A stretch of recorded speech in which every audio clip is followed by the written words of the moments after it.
D. Mace, Vingan, and Donick, 1025 The Game. Willie Donick, Derek Mason, Adam Vingan, and David Janes here with you. We hope you are having a wonderful Wednesday. Yet another gorgeous day in our fair city. Mm-hmm.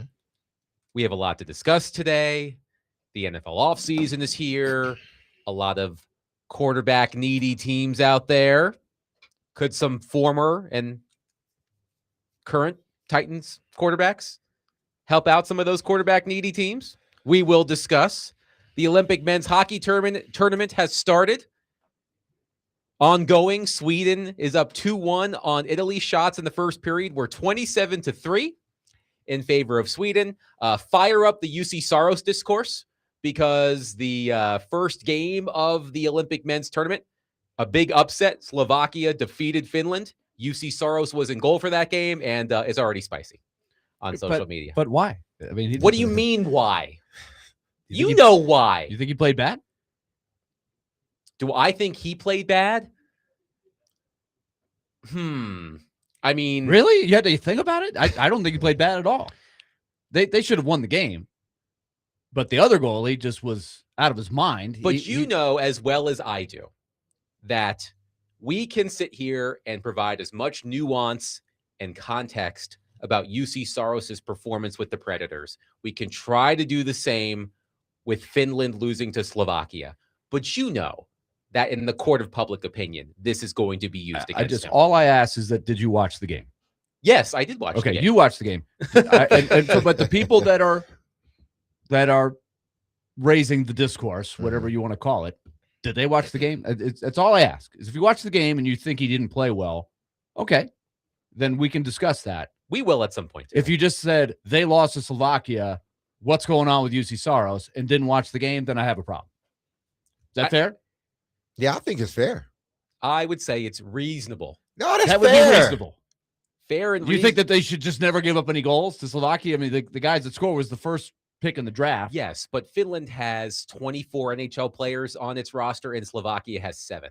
Right, but that's got nothing to do with who scored the goals. The guys that scored the goals are NHL players, first-round picks. But one was the first pick in the draft. Shouldn't a team with a significant advantage in current NHL players be better? Yes, they were better. Team? They were better. They outshot them 40-25 or something like. They dominated the game.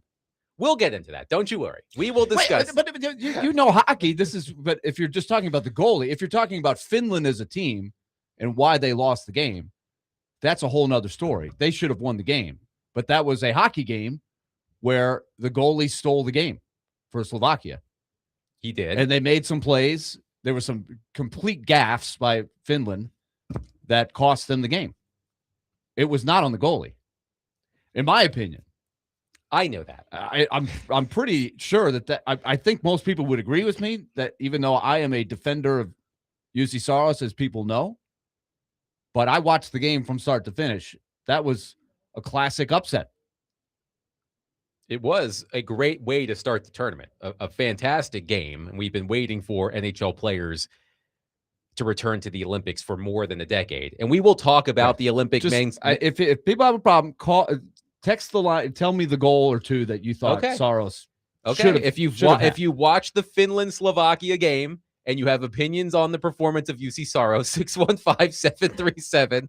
And don't just watch clips. Don't watch a clip. Go and watch a clip and then try to dissect the goal. You had to have watched at least half of the game. At least. Okay. Because, some people just go Google the clip and then say, see the highlight. That was his fault. Right. Or not his fault. Watch the whole game. I mean, the game came on at what? What time did that game start? Like 10:30 or 9:45, something like that. A lot of people can't watch it. I know, but that's why don't come in with the discourse about the UC Saros. Oh my God, the UC Saros. I like what you and if you did didn't there. watch the game, then you can't say anything. I'm just telling you what I have seen. Yes, I'm just telling you what I have seen. It came on at what time? Like between 9:30 and 10:15. I don't know exactly. That was what Central time, time, right? Central time. Yeah. Okay, so Eastern time was a little bit later. And you had to, like me, subscribe to Peacock. Exactly. They suckered me into it. They started it on USA. I'm like, hey, all right, we got some Olympic hockey. About 10 minutes in, oh, you got to go watch on Peacock now. What? Well, that's how they get you. What? That's how they get you. Suckered me. I had to resubscribe to Peacock, and I signed They up. pulled me in. I signed up, and I immediately canceled it. So I have it for the next month. So on March 11th, I won't have Peacock anymore. I wish you were with me when I did that. Maybe I would have done it that way, but I gave a 1-year commitment. I signed a scholarship with him. But you can always get out of the scholarship. Can I get out of the scholarship? Yeah, anytime you want to. I've already paid the money for the year, so I might as well. You paid it for the whole year. I went because you get it. You get it. Yeah, you get it less. You get a discount. It's less per month if you do. Well, make sure what you do is now. You go in and cancel now. Right. Or also they'll just re-up exactly. your card. Just re-up. So at least cancel now. You finish out the year. Who started that, by the way? I hate when people do There that. is nothing They worse. all do that. There is Yeah. nothing Where they worse. just re-up your card. Like, oh yeah, thanks for resubscribing. You didn't ask me. I didn't. Gotcha. We got you. That's how they get you, man. Yeah. There is nothing worse than when you sign up for something and then a year later, when you've forgotten about it, you see a charge on your credit card Right. for like $100, and you're Right. like, "What is this?" What did I do? Oh, Oh, it's yeah. this news site that I signed up for and I forgot to cancel it. And now I guess I have it for a whole nother year because I've already paid the $100. But if you signed up for Peacock, you were able to watch Finland, Slovakia, and we will get into the men's Olympic tournament later in the program. But to start, some congratulations are in order. We can congratulate the Vanderbilt Commodores men's basketball team on a big 84-76 win on the road against Auburn. We can also congratulate Brian Callahan. He's got a new job, folks. He's being hired by the New York Giants to be their quarterbacks coach and passing game coordinator. Isn't it funny that on Harbaugh's staff in New York, you now have Brian Callahan, Denard Wilson, and the person who everybody thought was going to replace Brian Callahan, Matt Nagy. It's a lot of experience on that coaching staff. I think Denard Wilson was a part of Coach Harbaugh's staff in Baltimore. So I understand the hiring of Denard Wilson. But where did Callahan and Harbaugh cross paths? Or it may have been his brother that they crossed paths I just think with. like Callahan's been everywhere. So Yeah.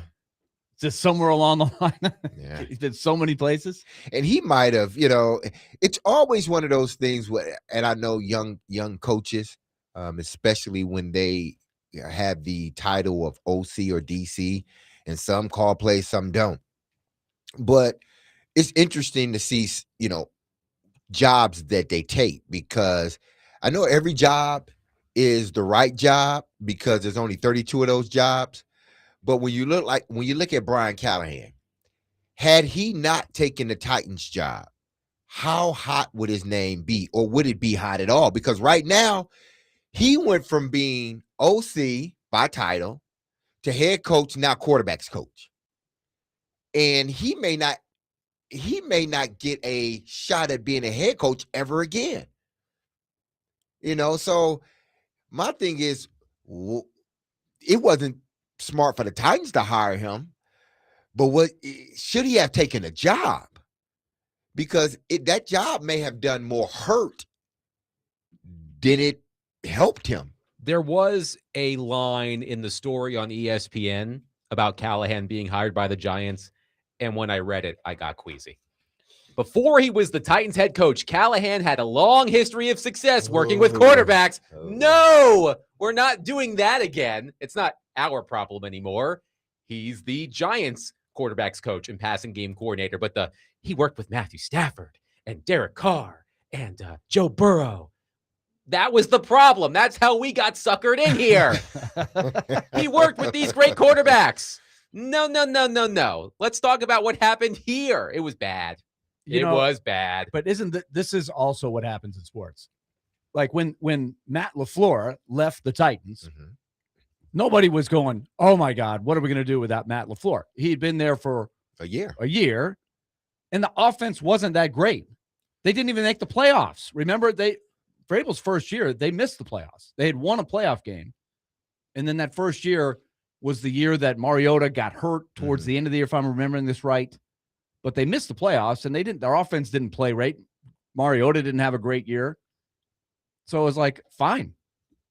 But I think, in fact, it was like, wait a minute, the Packers want Matt LaFleur?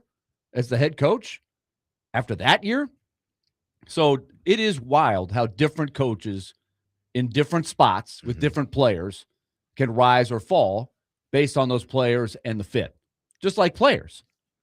Is that fair to say? Like, No, if it you is. judge Joe Torre as a manager after he managed the Mets, who were horrible when he was the manager, the Braves, where he was okay, then the Cardinals.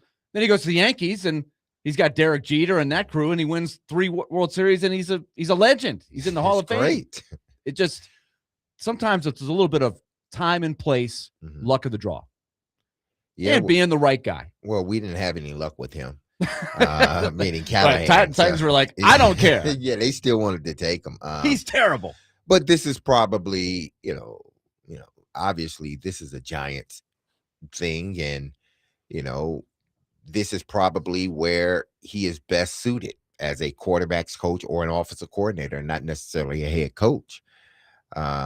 So this is where you see the Titans making that decision, and in retrospect, you're thinking, yeah, they were completely wrong. And no matter how much they tried to convince us or themselves that was a failed experiment, and it failed quickly, and you had to move on. So that is why we're in the situation we're in now. Wes in Hermitage says, Saros played awful, just absolutely terrible performance. Couldn't believe he allowed any of those goals, even the empty netter. P.S. I have not watched a half second of that game. Just wanted to give Willie some beef. By the way, my blood was starting to boil. Yes. Exactly. By the way, Sweden and Italy are tied at 2-2. Italy has 2 goals on 4 shots. They're being outshot 31-4, and it's 2-2. It's unbelievable. This is the host country here. Yes. Does Italy have an NHL player on their team? I do not believe so. And I believe maybe one. I'll have to look this up. I believe Italy prioritized Italian NHL players, like actual not NHL players, Italian players versus, well, this guy has Italian blood. ancestry, so he counts. But yes, Philip Gustafsson, wild goaltender, 2 goals allowed on 4 shots, a save percentage of 500. So things happen. And this is the other thing this is the discourse on Twitter, but everybody else is also trying to figure out why they did not play Philip Forsberg today. I don't know if it was just they thought this would be an easy game and you could get a couple other guys in on your roster and get him in for a game, but Philip Forsberg is a healthy scratch today. Well, in Olympic hockey, you can dress 13. You can dress 2 extra skaters. So in the NHL, you can dress 18 skaters for a game. In Olympic hockey, you can dress 20 skaters for a game. So oftentimes teams will dress an extra forward and an extra defenseman. So Philip Forsberg is dressed, but he is the rotational forward. He is not on a specific line. But he can play in the game. Correct. Oh, so he is in the game. Yes. Okay, I didn't realize that. He's in the game, but he's the 13th forward. So he will rotate in, like when a team plays 11 and 7, 11 forwards and 7 defensemen. So he's I had no idea you could do that. Well, you learned something. By the way, Italy has 0 NHL players.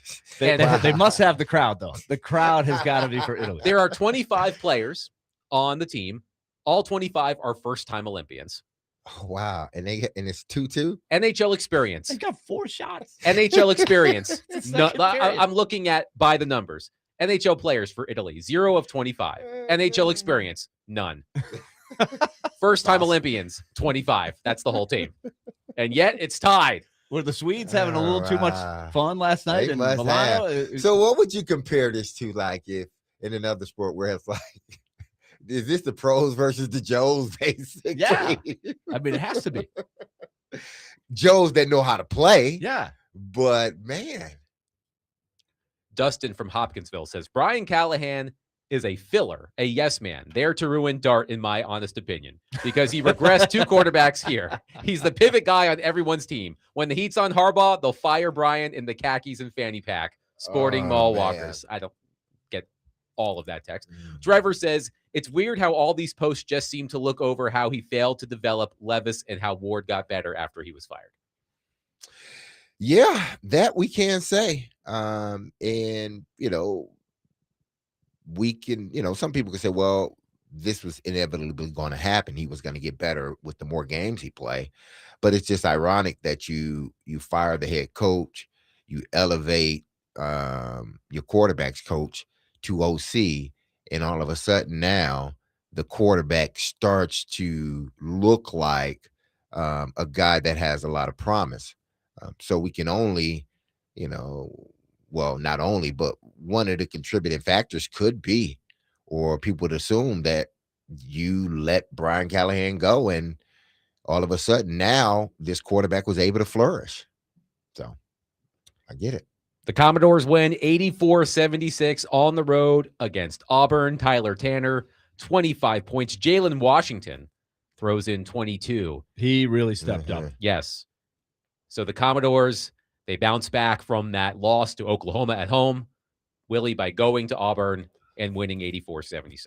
That's a good road win. I don't know where Auburn will go from here to the end. Hopefully they'll get it going. Auburn is now 14-10, 5-6, but they have either the first or the second toughest schedule in the country. So their strength of schedule, they've only lost to really good teams, basically, with maybe one or two exceptions. But Auburn's a good team. But I thought Vanderbilt really did a good job of a road win, because that's a tough place to play. We know that in the last few years, when Bruce Pearl had it going there, that was a really tough environment. And every time, first of all, they did exactly what we said before the show ended last night. They needed a good start. They came out, they scored in the first couple possessions, they got the lead, and they forced Auburn to chase.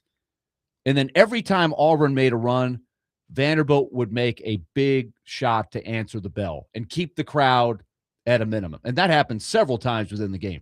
And you mentioned Washington. He hit a couple of those big shots. Devin McLaughlin hit a couple of big threes. He basically had that first half ending run all by himself, right? Yes. Yeah. Hit a couple of big shots there. So hats off to them, because they did it without getting any of the guys back that we've been talking about for a long time now. So good, solid road win to put the Oklahoma game in the rear view, at least for now. I was a little bit worried toward the first half, when it seems like Pettiford was starting to go off a little bit, and I'm like, here we go. They're up double digits, and they're about to let this one slip away, and it's going to either be tied or it's going to be, Vandy up by 1. But Vandy held on, and they went into the half up by 9 points, and they just consistently played. Another thing is, I don't think they got in foul trouble early. That was a key, not having your team in foul trouble early, because once, those guys get in foul trouble, McLaughlin and O'Keefe, those guys get in foul trouble, it's harder for them to play the type of game they want to play. And they can't be as physical. They can't be up in your face. And even on, defensive rebounds, offensive rebounds, they can't go at it the way they want to, in fear of catching that third foul before halftime. So I think they played well when you're talking about defense and not getting themselves in positions to not having them big guys, late in the first half and then entering into the second half. And yet they still had 3 guys foul out. Exactly. Absolutely. It just happens to them a lot. We discussed it yesterday. They're a little undersized. Auburn particularly thrives at getting to the free throw line, but that was another good stat for Vanderbilt. They actually shot more free throws on the road than Auburn did. They didn't get crushed on the offensive glass. They managed the fouls just well enough to survive in there. So that was a job well done. It's still, I think, a concern is the interior defense, but that was a good bounce back from a bad loss on Saturday. The Commodores are back in action on Saturday at Memorial Gym against Texas A&M. I will be there. Okay. It's alumni weekend. Former players all right, showing out. A noon tip-off at Memorial Gym. Be there. Also, one more fun fact about this hockey game. NHL experience in games. Sweden, 16,880. Italy, 0. They've now reached the halfway point of regulation. Italy's still looking for their 5th shot. It's 33-4 on the shots, but it's still 2-2. This goalie's coming up with some big plays. Yes. 615-737-1025. This guy's going to win a contract. Maybe he'll be the first guy to play an NHL game. There you go. 615-737-1025. We'll take your thoughts on Vanderbilt's win. Brian Callahan getting another job, being hired by the Giants. The Olympic men's hockey tournament, which we will discuss further later in the show. 615-737-1025. Coming up next. Everybody in the NFL, well, maybe not everybody, but most teams in need of a quarterback. They're going to be looking for the next Sam Darnold. Could a former member and perhaps current member of the Tennessee Titans be that guy? We will discuss that coming up next. 615-737-1025. Speaking of 1025, Big Joe Dubin will be at the Gaylord Opryland Convention Center this Friday from 3 to 5 p.m. for the National Wild Turkey Federation Sports Show. Get your tickets now and check out the latest gear from the hottest outdoor brands, as more than 500 exhibitors will be on site. For more information, visit nwtf.org.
D-Mace, Vingan, and Donick 1025, The Game.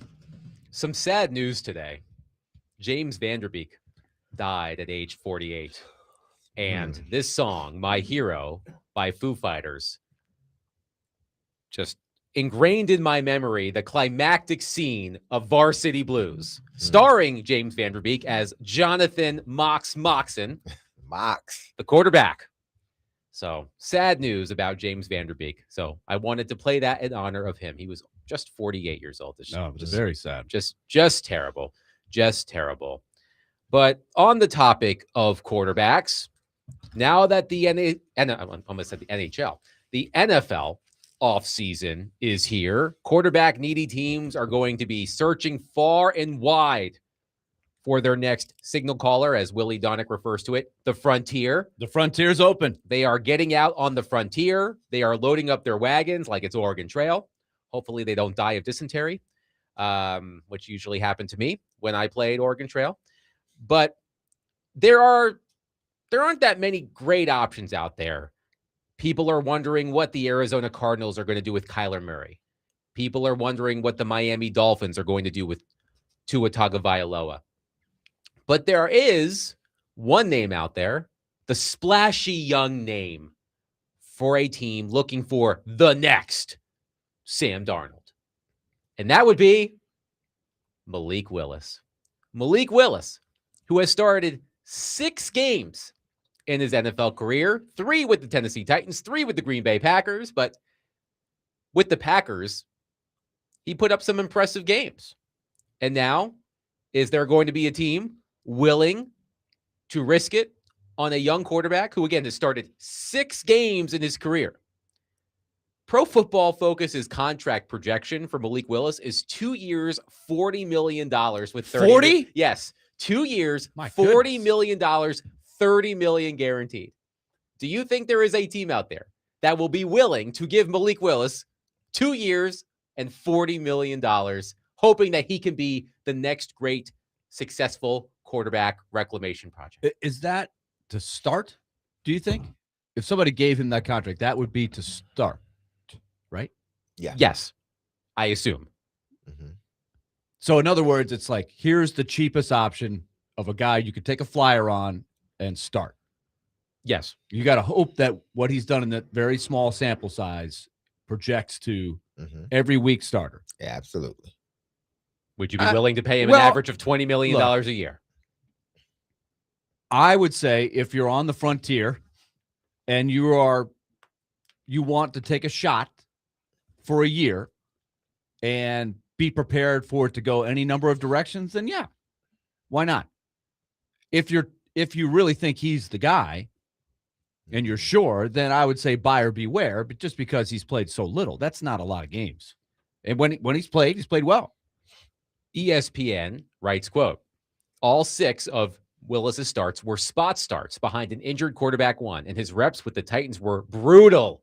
Willis had no touchdowns and 3 interceptions, completed just 50% of his passes, was sacked 10 times, and averaged 4.5 yards per attempt in Tennessee. In Green Bay, Willis showed some of the talent that got him drafted in round 3 in 2022. In 11 games, Willis has 42 carries for 261 yards and 3 scores. That 6.2 yards per rush mark would be 4th behind Kyler Murray, Baker Mayfield, and Spencer Rattler over the past 2 seasons among passers with 100-plus dropbacks. 22 years, 40 million, 30 guaranteed. Let's just start right there. I think that's fair for a team that's looking for sort of a bridge that can be potentially a starting quarterback moving forward. But at least the first 2 years, you don't have to commit a big sum of money to that position. You will be getting him at basically a bargain, a true bargain as a starting quarterback. So first, let's just say that. 2, I think they mischaracterized when they put up these stats, and this is why I think, just like you said, Willie, with the hockey game, watch the game first, and then tell me if you have that same conclusion about UC or the team, period. Don't just say, and then have to go back and watch it, and then it's totally different. I think what you got to do with Malik Willis is look at it from this picture. That first year, he should have never been in any game. They did that man a disservice. Everybody on that coaching staff did him wrong. He should have never, and I repeat, and for the record, never. That was Vrabel's staff. Exactly, and that was Vrabel. He should have been the third string quarterback from the jump. They elevated this young man so quickly without seeing anything in the regular season or in preseason that would have justified it. But they made him the second quarterback, thinking that obviously their starting quarterback wasn't going to miss a start. But that didn't happen. And then you throw him in there with no plan. That's the way it looked. You had no plan for this young man if he ever had to get into a game. That's the way it looked. The next following year, he seemed to be getting a little bit better. I think it was the next year when they hired, or it must have been 2 years after that, when they hired Callahan. Yeah, it was the next year. Yeah, Callahan's first year. And it seemed like he was getting a little better. It did seem like, okay, whatever they're teaching him and however they're bringing him along, it seems like he's getting better. But then they say, okay. Actually, no, that was Vrabel's last year. That was the last year of Vrabel. But then they said, okay, we're going to trade him away. They traded him away for a 7th round, 6th round pick. And everybody was like, glad, get written. He's gone. But then he goes under LaFleur and that staff, and they develop him. They develop him the right way. And then when he gets an opportunity. And to his credit, he improved. Exactly. And to his credit, he improved. And then when he got an opportunity to play, you saw, I think, the version of Malik Willis that you would have gotten here had they had a plan for him from the jump.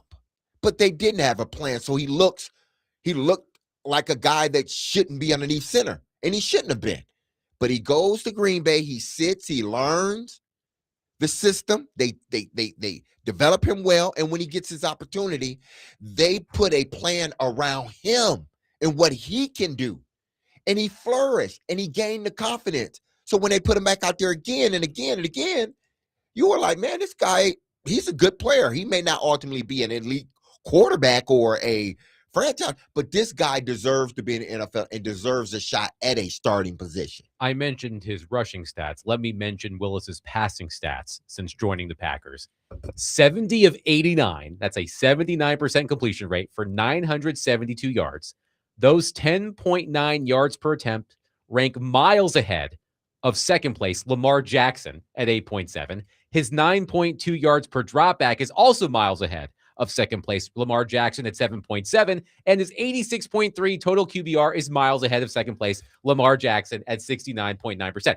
Keep all of that in mind while I also say he's also started 6 games. Right. Yeah. I'm willing to say he is not the same guy that was here. He is definitely, as D. May says, he's improved. He is to be given all kinds of credit, and the Packers are to be given credit. But those numbers, that's a relatively small sample size for sure. That's very different than being the starter where they prepare for you every week. There's a lot of relief performances in there where he's come in mid-game, and he's played great. But I still would say that's a different thing than you're signing him to be the starter. Remember, there was a guy famously, you'll remember this, D. Mace, Scott Mitchell. Yes. Who was Dan Marino's backup. Marino had an issue. I guess he got hurt. Mitchell played for about a half a season, did really well, signed a great deal with the Lions, and then not nearly the answer, right? It was different when he was getting paid to be the man.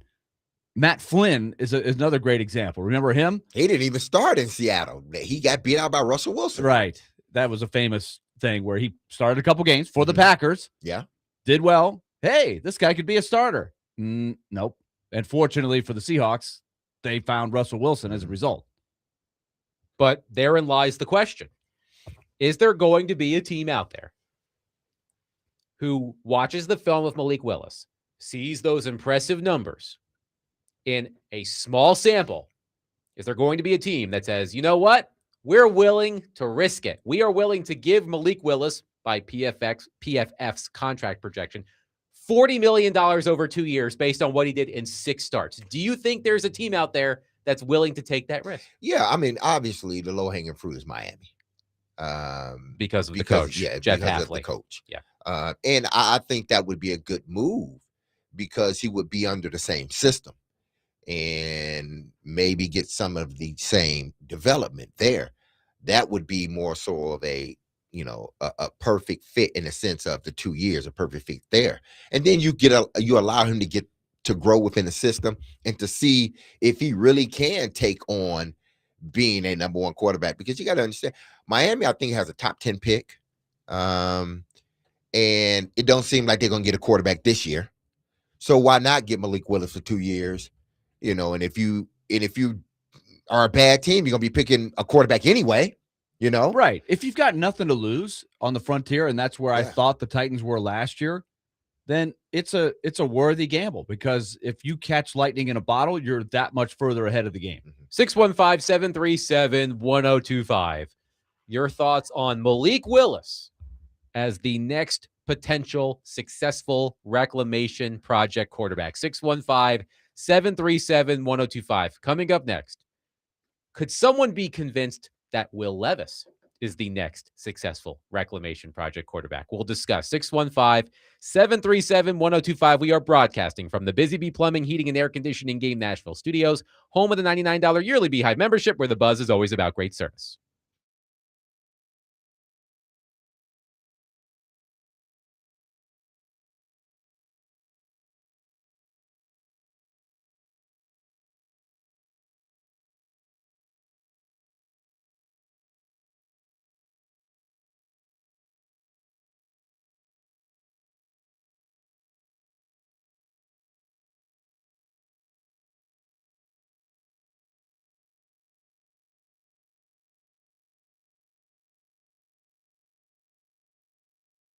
Hey, this is Derek Mason. You heard me tell you about Dr. Lodge and his staff over at Cool Springs MD for some time. If you set out to lose weight, chances are it's not your first time setting a resolution or some type of goal to shed some extra pounds only to face disappointment. But I got some good news, because at Cool Springs MD, Dr. Lodge and his team understands the frustration of this cycle, and that is why they offer a different approach to weight loss. Their comprehensive weight loss program is led by Dr. Jeffrey Lodge and addresses the root cause of weight gain with tailored nutrition, exercise, blood test supplements, and more. They will customize a program specific to you and you only. So connect with Dr. Lodge at CoolSpringsMD.com today to schedule your appointment for a personalized weight loss plan just for you. That's Cool Springs MD, where your weight loss journey becomes a success story.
Register today for Stars Trivia Night at Boomba's in East Nashville on Thursday, February 19th. I believe our very own Willie Donick, the master of ceremonies for this trivia night.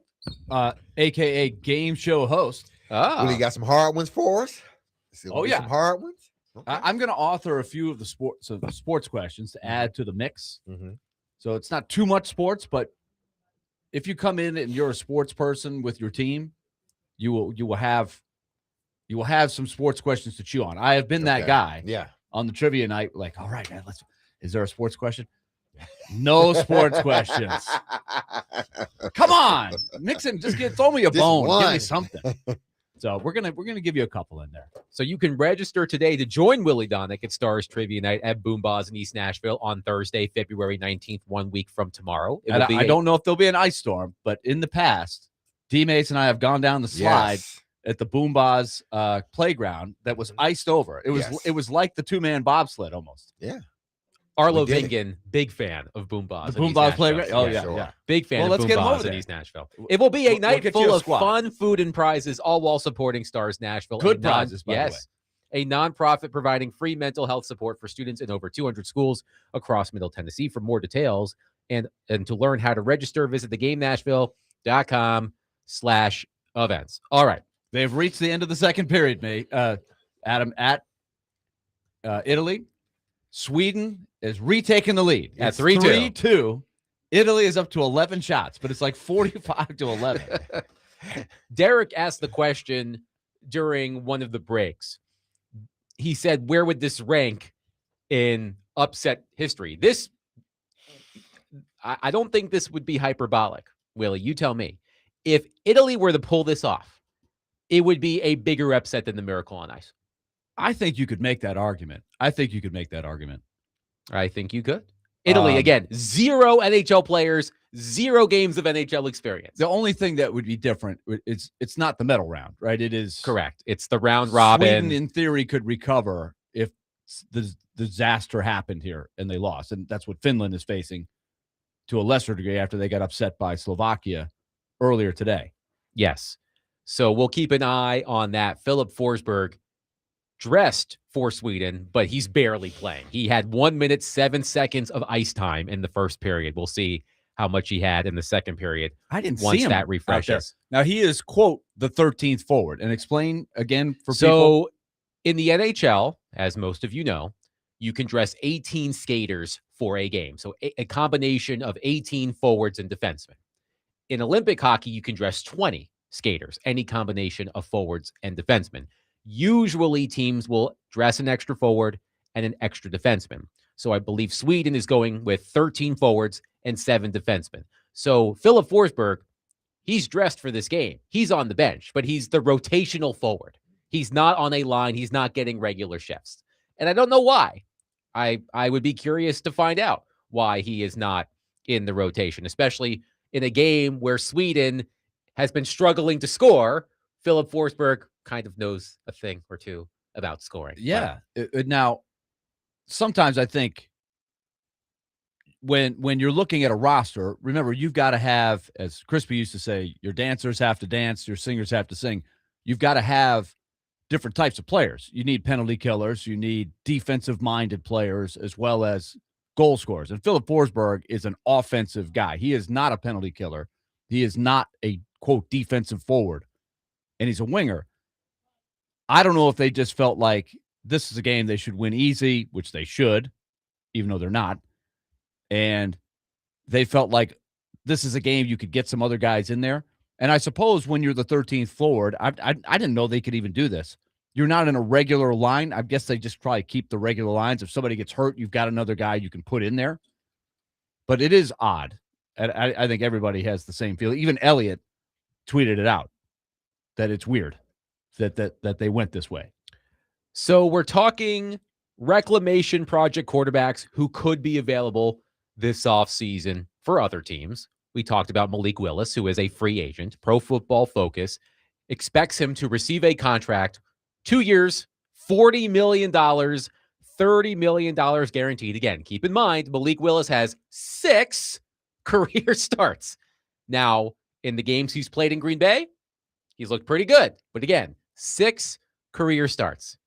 But that leads me to this So question. 6 starts, and he's had, if my math is right, 16 relief appearances. So he's in had his career? Yes. So Okay. he's come off the bench a lot more than he has started. Yes. And there have been some games for the Packers in particular where he's come off the bench and really sparked them, played really well.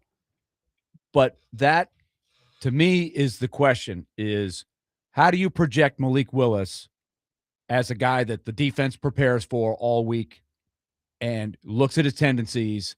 Has he expanded his game enough to where week in and week out he would continue to be able to be a good starting quarterback? I have my questions, but what he has done since he's been traded from the Titans is remarkable. I give him all kinds of credit there. So we're talking Malik Willis. Let's talk Will Levis. Ben Solak of ESPN.com, in this article we're referencing, talking about the quarterback market this offseason, has Will Levis in a category called the super deep indie cuts. And here's what he writes about Will Levis. Quote, the 2023 second-round pick lost his job to Cam Ward the moment the Titans landed the first pick in 2024. In July, Levis underwent season-ending shoulder surgery, and he is now approaching the final year of his rookie deal. So keep that in mind. He's still in his rookie contract. A disaster class artist, so prolific, he produced multiple screenshot-worthy reactions to his own turnovers. Levis is remembered worse than he actually played. He has prototypical size and good arm strength. Because the Titans front office and coaching staff are completely new, I'd be stunned if he isn't traded this offseason, end quote. Stunned if he isn't traded. Stunned if he isn't traded. Well, I mean, this isn't something that I'm surprised by, that he's on someone's list, albeit it's a super deep cut list, indie deep cut list. Some of the other quarterbacks on that list, Jalen Milroe in Seattle, Tanner McKee in Philadelphia, Davis Mills in Houston, Anthony Richardson in Indianapolis, which is another interesting name we could discuss as well. But yes, on the super indie deep cut list, according to ESPN's Ben Solak. Randy has a good question on our text line, driven by WilsonCountyHunted.com. If a team is trying to choose between Willis and Levis as reclamation projects, which one has the most promise as a potential starting quarterback? Again, keep in mind, Willis is a free agent. Levis is still under contract. But that is an interesting question. Which of those two do you think has the most promise as a potential starting quarterback? We don't know. Nobody knows. Well, take a guess. I don't know, because, listen, I've seen some good from Will Levis, and I've seen some bad from him. I've seen some good from Malik Willis, albeit it hadn't been in a Titan uniform. Not majority of it has been in a Green Bay uniform. And I also saw some bad at him. But we shouldn't have even seen the bad of Malik Willis. Hell, we probably shouldn't have seen the bad of Will Levis. But to them, he was more ready. He was the second round pick. So eventually they wanted him to be their guy. But moving forward, I think they're both on even playing ground now, because Malik Willis played some this year. Will Levis didn't play any this year because of an injury. So when you say who has a better, I don't know. Honestly, it just depends on where each one of these guys go, if they go anywhere, meaning Will Levis, because this isn't something new to me. I've been, to when Malik Willis, even before he got hurt, to me, he was a prime trade prospect. After you didn't drafted someone number 1 overall, yes, you need to find a way to put something good on tape where you can trade this guy, because he's not going to be your starter. Do him a solid, do yourself one, get a pick, and allow him to move on somewhere else. And this is why I think he chose to have the surgery, so he can be ready when free agency comes, to show everybody that he's ready to throw. He's ready to go, because he's not going to want here. He's not going to compete for a starting job. He knows that. Everybody knows that. He can go somewhere else and compete for a starting job, but it's not going to be here. So if they trade him, I wouldn't be surprised. Here would be the question for me. Do you envision, if you're the Titans, him being Cam Ward's backup for the next few years? Because in theory, you would have to then sign him to a second contract, Or at some point, does somebody offer you something that is worthy of trading him? Because to me, because he is still fairly young and he's played a lot more than Willis, and he's had a year to sit. It's a new system. Now they've got a new coach in there. It's got a fresh set of eyes on everything. I wouldn't give him away for nothing, kind of like Malik Willis. They were just looking to dump the third guy, right? They didn't want to cut Malik Willis and get nothing. So they took the 7th round pick, which is just next to nothing, but it's something, right? The 7th round pick could turn into Cortland Finnegan or whatever. You never know. But you see what I'm saying? Like, I look at Levis still as a cheap asset that I wouldn't just be shopping around and say, who wants him?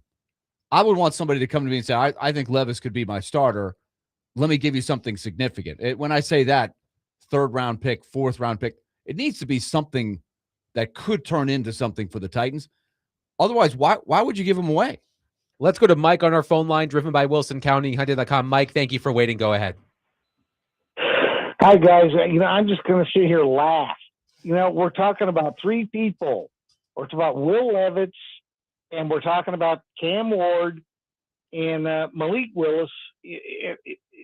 Look, I'm just laughing so hard. Who is going to be the number 1 quarterback? What is Cam Ward thinking about all this talk we're doing Cam here? Ward is the number 1 quarterback. Yeah, Cam's the number 1 quarterback. We're not talking He's the about number the 1 Titans quarterback. acquiring Malik Willis. We're talking about, will other teams take a shot on Malik Willis or Will Levis because of the success of reclamation project quarterbacks in the NFL? Right. And because it's so hard to find a quarterback. There's always 3 or 4 teams that are in a spot where we're not advocating. They're on the frontier. We're They're not looking to advocating for something. either of them to replace Cam Ward. Cam Ward is the starting quarterback of the Tennessee Titans. Okay, but let's understand the term reclamation. Reclamation means reclaim. So that means you let somebody go, now you want to reclaim him. So do you think Cam Ward will feel comfortable if Malik Willis, who had success up at the Packers, or Will Levis, who had some success here, behind him? Do you think that may push Cam Ward? But maybe? Thank you for the call, Mike. To be clear, we're not advocating for the Titans to sign Malik Willis. That's not what this conversation is about. But his point about Levis, I think Derek has made this point that sometimes you don't want somebody who has started in many games and the fans know to be hovering. That could be an issue, has been an issue in other places. I'm not as bothered by that myself. Let's continue this conversation on the other side. 615-737-1025. Our phone and text lines are driven by WilsonCountyHyundai.com. Catch NASCAR action on the Game Nashville Sports Network all season. Tonight, 1025 The Game will have live coverage of the Daytona 500 qualifying at 7 p.m.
D. Mace, Vingan, and Donick, 102.5 The Game. Willie Donick, Derek Mason, Adam Vingan, and David Janes here with you. Continuing our conversation about Will Levis. And you're probably wondering, why the hell are you talking about Will Levis? Well, as you saw on Sunday with Sam Darnold winning the Super Bowl, it is the age of the reclamation project quarterback. Now, y'all explained to me the other day that this has been happening for far longer than just the past few years, but I wasn't alive for that, or barely alive, so it doesn't count. But we're talking about that. I'm of course joking, but we're talking about recent NFL history. And we were talking about, could someone be convinced that Will Levis, who is still under contract with the Tennessee Titans, keep that in mind, could someone be convinced that Will Levis is the next successful reclamation project quarterback? And Willie, you mentioned before the break that you are not about just giving away Will Levis. I remember saying last summer, after the Titans drafted Cam Ward, but before Will Levis underwent shoulder surgery, that if I were the Titans, I would move on from Will Levis for the reason that you were explaining earlier, Willie, which is you remove the potential distraction. Not that Will Levis himself is going to be a distraction, that he's going to whine and complain and make a scene, but his presence would be a distraction. If things don't go well for Cam Ward, there's you can put Will Levis back in there versus Brandon Allen, who of course is no threat to Cam Ward. But as you were saying before the break, you're not just giving away Will Levis just to get rid of Will Levis. Yeah, I would have a price that I think I would set. And what is that price? I would say a third or a fourth round pick. I don't know how badly, who's the alternative? That's the other thing, is they need a better backup than Brandon Allen. I think that's another thing that you want eventually anyway. Maybe there's more of a mentor, older guy that is the ideal D-Mace's guy, Jameis Winston. Well, that's one guy that always seems to be out there every year on the frontier. He's got a place on the frontier, I think. Winston's Ranch, I think. Jameis's Ranch. He's got a corner. I don't know if that's a fact or not, but I'm envisioning the frontier. That could be a fun stop on the frontier, Jameis's place. Mm-hmm. He's never not exciting, right? So there's stuff going on when you go to Jameis's place. That said, though, Levis is so cheap, and the reset with everything being new now, it's almost like he's coming to a new place in my mind. So I wouldn't be worried about Cam's ego, or if Cam can't handle the fact that he's there, that's a problem for Cam. That doesn't bode well for Cam in the future, in my mind, because he's the man until further notice. I'm trying to develop Will Levis as a good, solid backup at this point. And if somebody wants to give me a good asset for him to go start, then yeah, I'm open to that. But I'm not going to give him away. Jason says, I think Will Levis is an ideal reclamation quarterback. He has absolutely all the tools of an NFL prototypical quarterback. I personally would like to see him in Pittsburgh so he can be had for a day three pick. Plus, he's still got 1 year on his rookie deal. Based on Cam's play under Callahan, it makes me wonder if Levis can be coached up. And that's something that we've seen, or I've seen, on the text line. The idea of, well, you saw what happened with Brian Callahan and Cam Ward. Could Will Levis could his struggles be a product of being coached by Brian Callahan? I don't know the answer to that, but it is a convenient argument one could make. Craig says, I think Levis has a higher ceiling and a lower floor. Willis has a lower ceiling and a higher floor. Levis has more potential, but I think Willis is the more consistent, less risky pick. That's not crazy. I could see that. But D-Mace, let's address the if Levis is still here dynamic. You think it's a problem for Cam? I don't think Cam would see it as a problem. And, honestly, I can't see Will Levis making a problem. But he's a competitor, and he's going to want to start. It's not like this is his first year and he got some years to develop. He's going into his third year. Well, his fourth year. Is this his third or his fourth? Levis? Yeah, fourth. Well, so yes, it'd be his fourth. Yeah, last year, and he didn't play last year. So you're talking about 2 years without proving to others that you can still play this position and you could potentially be a starter. He's not going to get it here. He's just not. Unless Cam just fall off the face of the earth and his skills just diminish rapidly, and he shows that last year that development that he had in the second half meant nothing. Unless that happens, then okay. But I don't see that happening. And this is not, listen, if they choose to keep Will Levis, great. I don't think it'll affect. I think Will Levis is a pro. I think Will Levis will go about his business trying to get better. But I also know that from watching him, and listen, he's a competitor. He wants an opportunity to play every down because he's got the taste of that.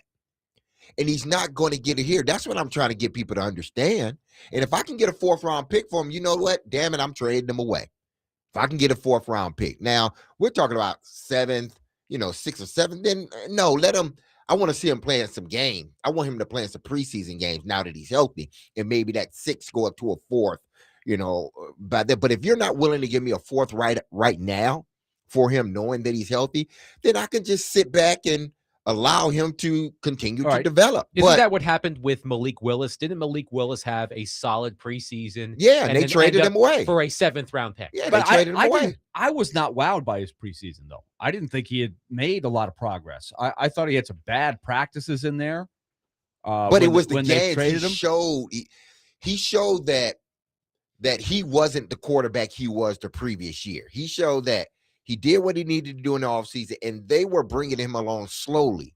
And they put him in a position where he can at least succeed, or we're putting you in a position to succeed, so now go and do it. The last coaching staff didn't do that. No, they did not. And I thought it was really bizarre.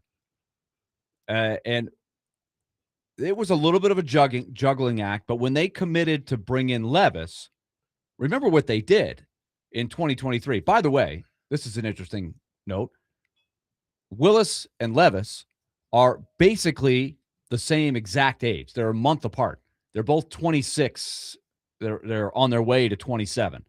So even though Willis got into the league earlier than Levis, they're the same age, just because of how, Levis is one of those guys that played extra years in college. But at the start of 2023, remember what Mike Vrabel did? He made Will Levis the 3rd-string quarterback behind Tannehill and Willis. And then for the entire 23 season, Willis was the backup. And then all of a sudden, they made Levis the starter for the final 9 games, right? So they skipped Levis becoming the backup, and Willis was kind of caught in between. He played in relief for 3 games, but barely played at all that year. But it was odd what they did with him and Levis, because Levis wasn't getting any reps as the rookie starter to be. They were still in the mode of let's try to win right now, and it didn't work out well. So then fast forward to the next year in the training camp, they still had Willis and Levis, and they brought in Mason Rudolph, right? And it was just too crowded. So they just moved on from Willis and gave him away. So it was just really weird what they did with Willis the entire time he was with the Titans. So looking back on it, I see what you said, Derek. It's no wonder he didn't really develop under their watch, because he was in a weird spot. Eli says Will Levis has a similar skill set, to Josh Allen. I think Brian Daboll would be great for him, and he should beg to stay a year and learn from him. I don't know why you wouldn't, honestly. Just take a look at it. If he's your backup, right? Because here's another thing that could happen. Let's say Ward gets hurt for 3 games, and Levis, if he's your backup, goes in and plays well. Well, that just ups his trade stock, right? Maybe that allows you to trade him for what you want to get for him. But other than that, you could sit there and say, well, hey, we've got a really good backup here in Levis, and you can try to work the next contract. Now, he would be a free agent at the end of next year, no matter what. So he could play it out I guess how like Willis is doing now, and just say, well, that's nice, but I want to see if there's a place out there I can start. Look, they're going to have to go get a backup quarterback anyway, because Will Levis is coming off an injury, and you have to have some type of protection against what if he re-injures it again, meaning Will Levis his shoulder. What if he re-injures it again in camp? So what do? I think they're going to go out and get a guy that can be your backup, but maybe if Will Levis is ready to go, you compete, and Will Levis wins the competition as the backup quarterback, then so be it. You know who's available? You make him a backup quarterback. Well, who's that? Marcus Mariota. Yeah, I mean, listen, I wouldn't be opposed to bringing Marcus, because this is a whole different regime. I wouldn't be opposed to bringing Marcus Mariota back and letting him serve, the position as the backup quarterback if something happens to Cam Ward. And listen, if they choose to keep Will Levis, I wouldn't be upset about that either, because at least I know the guy behind him has some experience at playing quarterback in this league. So I wouldn't be opposed to that. But if I'm trying to do what's best for both of them, meaning the Titans and Will Levis, I'm looking to trade Will Levis. Hopefully get a 4th round pick. That would be where I start at.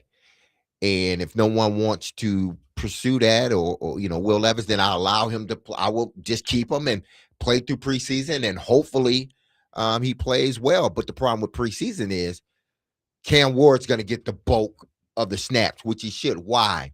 Because this is a new offense, complete new offense. So he has to get the bulk of the reps, which will leave Will Levis not getting, the reps or the development that he's going to need. So again, if that's the case, if you can get a 4th round pick for him, move on from him. It'll be best for him, and it will be best for the organization. You know who else is available in free agency as a backup quarterback? Jameis Winston. Actually, no. I think he signed a 2-year deal last year. Zach Wilson. No. Do you think Robert Saleh would be interested in a reunion with Zach Wilson? No. I'm going to say no. Nah. That was meant to be a bit facetious. Some of the other available backup quarterbacks in free agency, I mentioned Marcus Mariota, Zach Wilson as well. Tyrod Taylor, who's available every year. Yeah. Your boy Flacco is a free agent.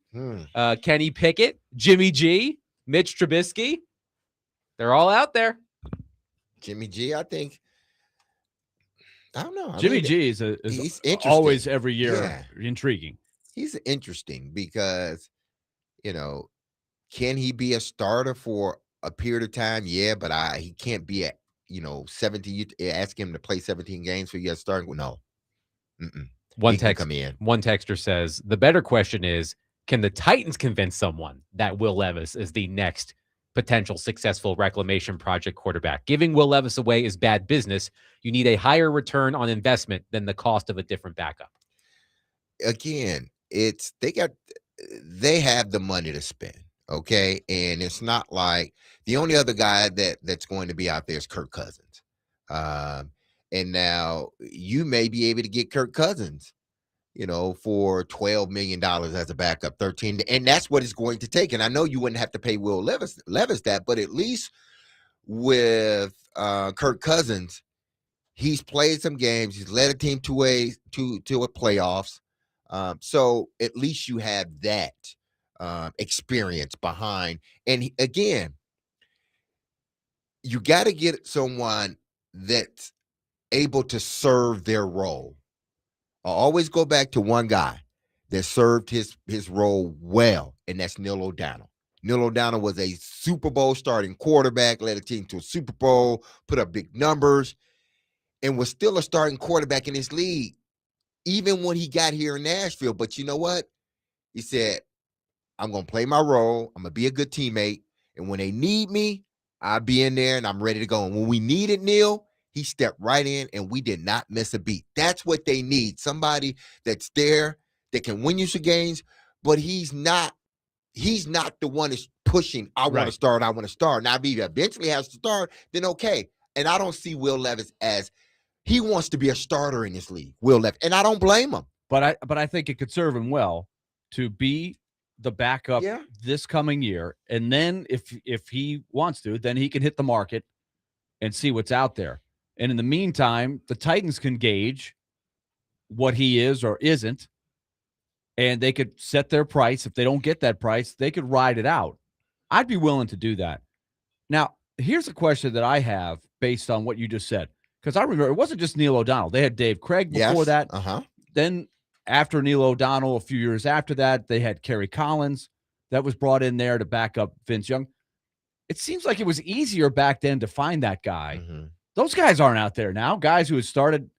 Well, you got Kirk 15 years Cousins that will be out there because they're going to cut him. But he's so old, though. Like, but the only thing you want him to do is be able to come in and just keep the team afloat. If it's 4 games, you just need to win 2 out of the 4. Right. But okay, you're right. That's a good example. Would but at the Tyrod same time, Taylor not qualify for that? Neil O'Donnell and Kerry Collins had been Super Bowl quarterbacks. Yeah. I mean, he's that who did you just mention? Tyrod Taylor. Tyrod Taylor has never been a starter for any length of time, right? He's been a perennial backup. He had his opportunity to start with the Chargers. He ended up getting hurt. He started, hold on, let me do my math here. He started 43 games for the Bills between 2015 and 2017. So he does have starting. That's my point. He does have some starting experience. Neil O'Donnell was a year after year after year solid starter on a good team. Kerry Collins, same thing. Dave Craig, forever in Seattle, and then some other teams before he got to the Oilers at the time, the Tennessee Oilers. I do think it was easier to find. I don't know why there were more quarterbacks back then that could come in and serve that main backup guy. There's just not that guy now. Ryan in Florida is suggesting the Titans trade Will Levis to the Giants for Jameis Winston. Yeah, I'd do that. I'd do it. I would do it for the entertainment value alone. But you have to give me a pick, too. You would have to give me a pick. Will Levis and Brian Callahan together again. That'll go well, right, guys? Quarterbacks coach, Brian Callahan, Giants quarterbacks coach. And then Jameis Winston and Brian Daboll together again. Absolutely. You could be reuniting people. It's a small world after all. Yes. Peaches and Herb. Yes. We're singing two totally different songs. songs. Yeah. I was with Derek. Exactly. What's wrong with It's a Small World? It's a bad song. Don't get that song in my head. It's a small world after all. Don't do it. It's a small world. No. You've ruined my day. It feels so good. That's a better song. All Let's right. get Peaches and Herb. Karaoke Crank that one up. Karaoke is over. 615-737-1025. We'll continue to take your thoughts on this. But coming up next, the Olympic men's ice hockey tournament is underway. Sweden still beating Italy. By the way, Italy's goaltender left the game because of injury. So that's a backup goaltender in there for Italy, unless the starter came back and I didn't notice. But let's talk about the USA men. Can they win gold? And this is something else I'm wondering about. Will the success of the 4 nations face-off last year lead to more casual interest in this tournament? 615-737-1025. We will discuss that coming up next. We are broadcasting from the Busy Bee Plumbing, Heating, and Air Conditioning Game Nashville Studios, home of the $99 yearly Beehive membership, where the buzz is always about great service.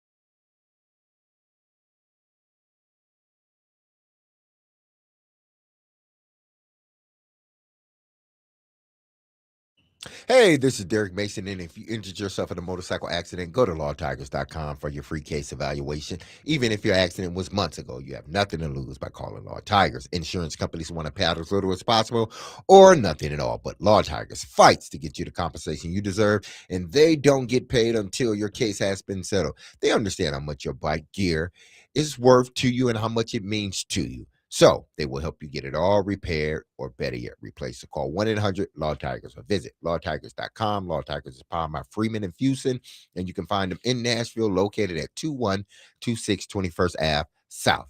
And remember, go to predatorsbike.com to enter to win a custom Nashville Predator Indian motorcycle signed by the entire team, courtesy of Law Tigers and Music City, Indian. That's Law Tigers, Tennessee's motorcycle lawyers.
Win, Willie. Take that. It's a small world after all. No comment. Thanks a lot, David. You're welcome.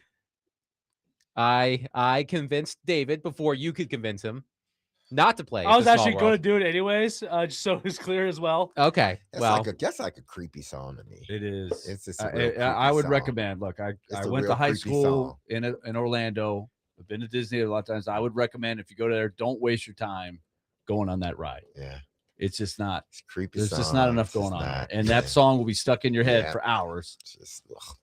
It's just not worth it. Yeah, it's really not. Willie's going to go home after the show. He's going to be doing something. It's a small No, world no, no, no. after all. I have to be. I have to. He's going I to have text us to too. overcome that. I I'll have to give you. overcome I'll give you a call at some point and just start singing the song and hang up. that. If you call, I'm ghosting you. The Olympic men's hockey tournament is underway.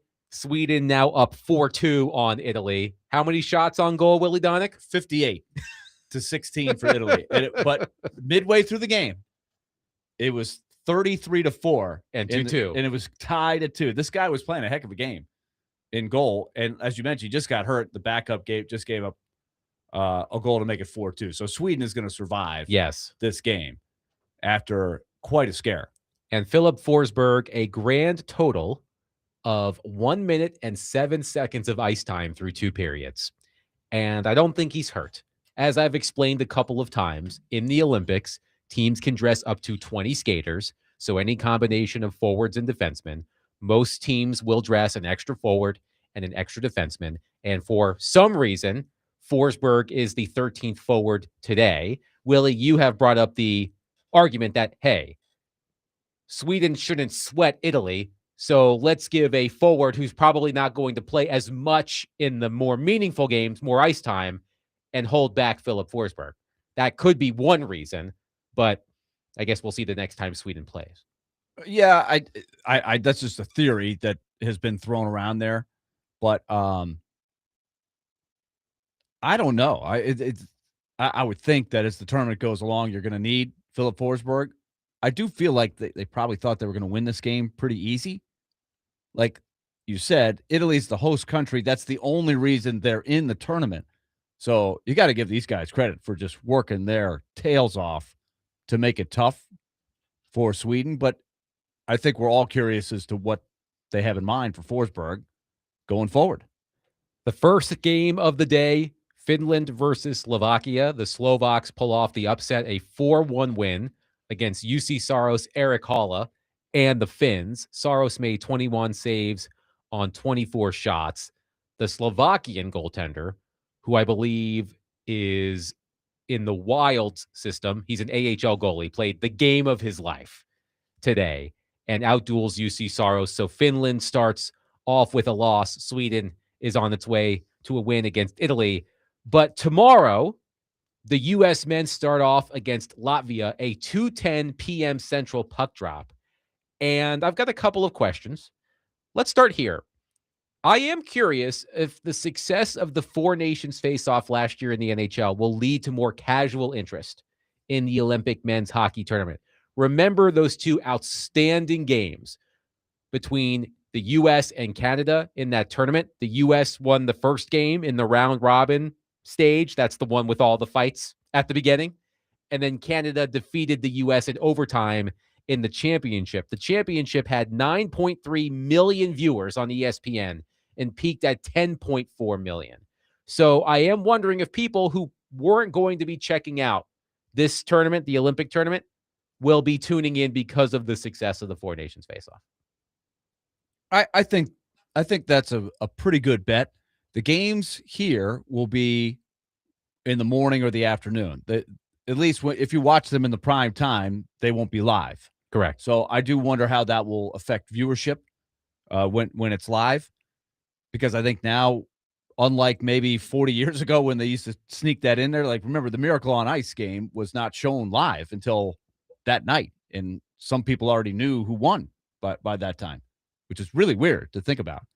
And it wasn't televised in the afternoon live. So all that to say, it's got a chance, I think, to be a great tournament.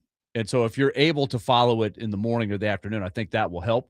The U.S. team is really loaded. It's got, in fact, Bill Guerin, who was the GM tasked to put that team together, much like David Poyle in 2014, I would say Guerin had even tougher decisions to make because he's left off some really talented players on the roster to try to balance, as we talked about with Forsberg, when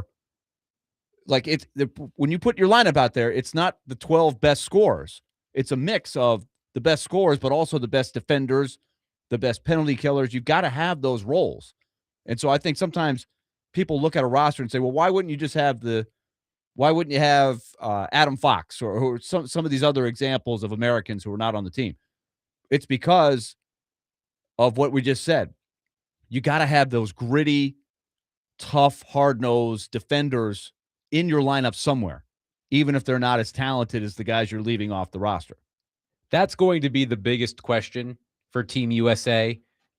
Did the management group select the strongest possible roster? As you mentioned, Willie, many of the highest scoring American players in the NHL were not invited to the Olympics, including Dallas's Jason Robertson. That's a good example there. Montreal's Cole Caulfield, Detroit's Alex DeBrincat. It's a team that's very similar to the one that played in the Four Nations face-off a year ago, which means players who are not having great seasons, such as JT Miller or Vincent Trocheck, they're on the team. And if the U.S. team underachieves, Bill Guerin is going to get a lot of criticism. But the U.S. team, as you mentioned, still a fantastic team. Jack Eichel and Austin Matthews as their top two centers. The Kachuk brothers on opposite wings on the top line, flanking Jack Eichel. A really good defensive core.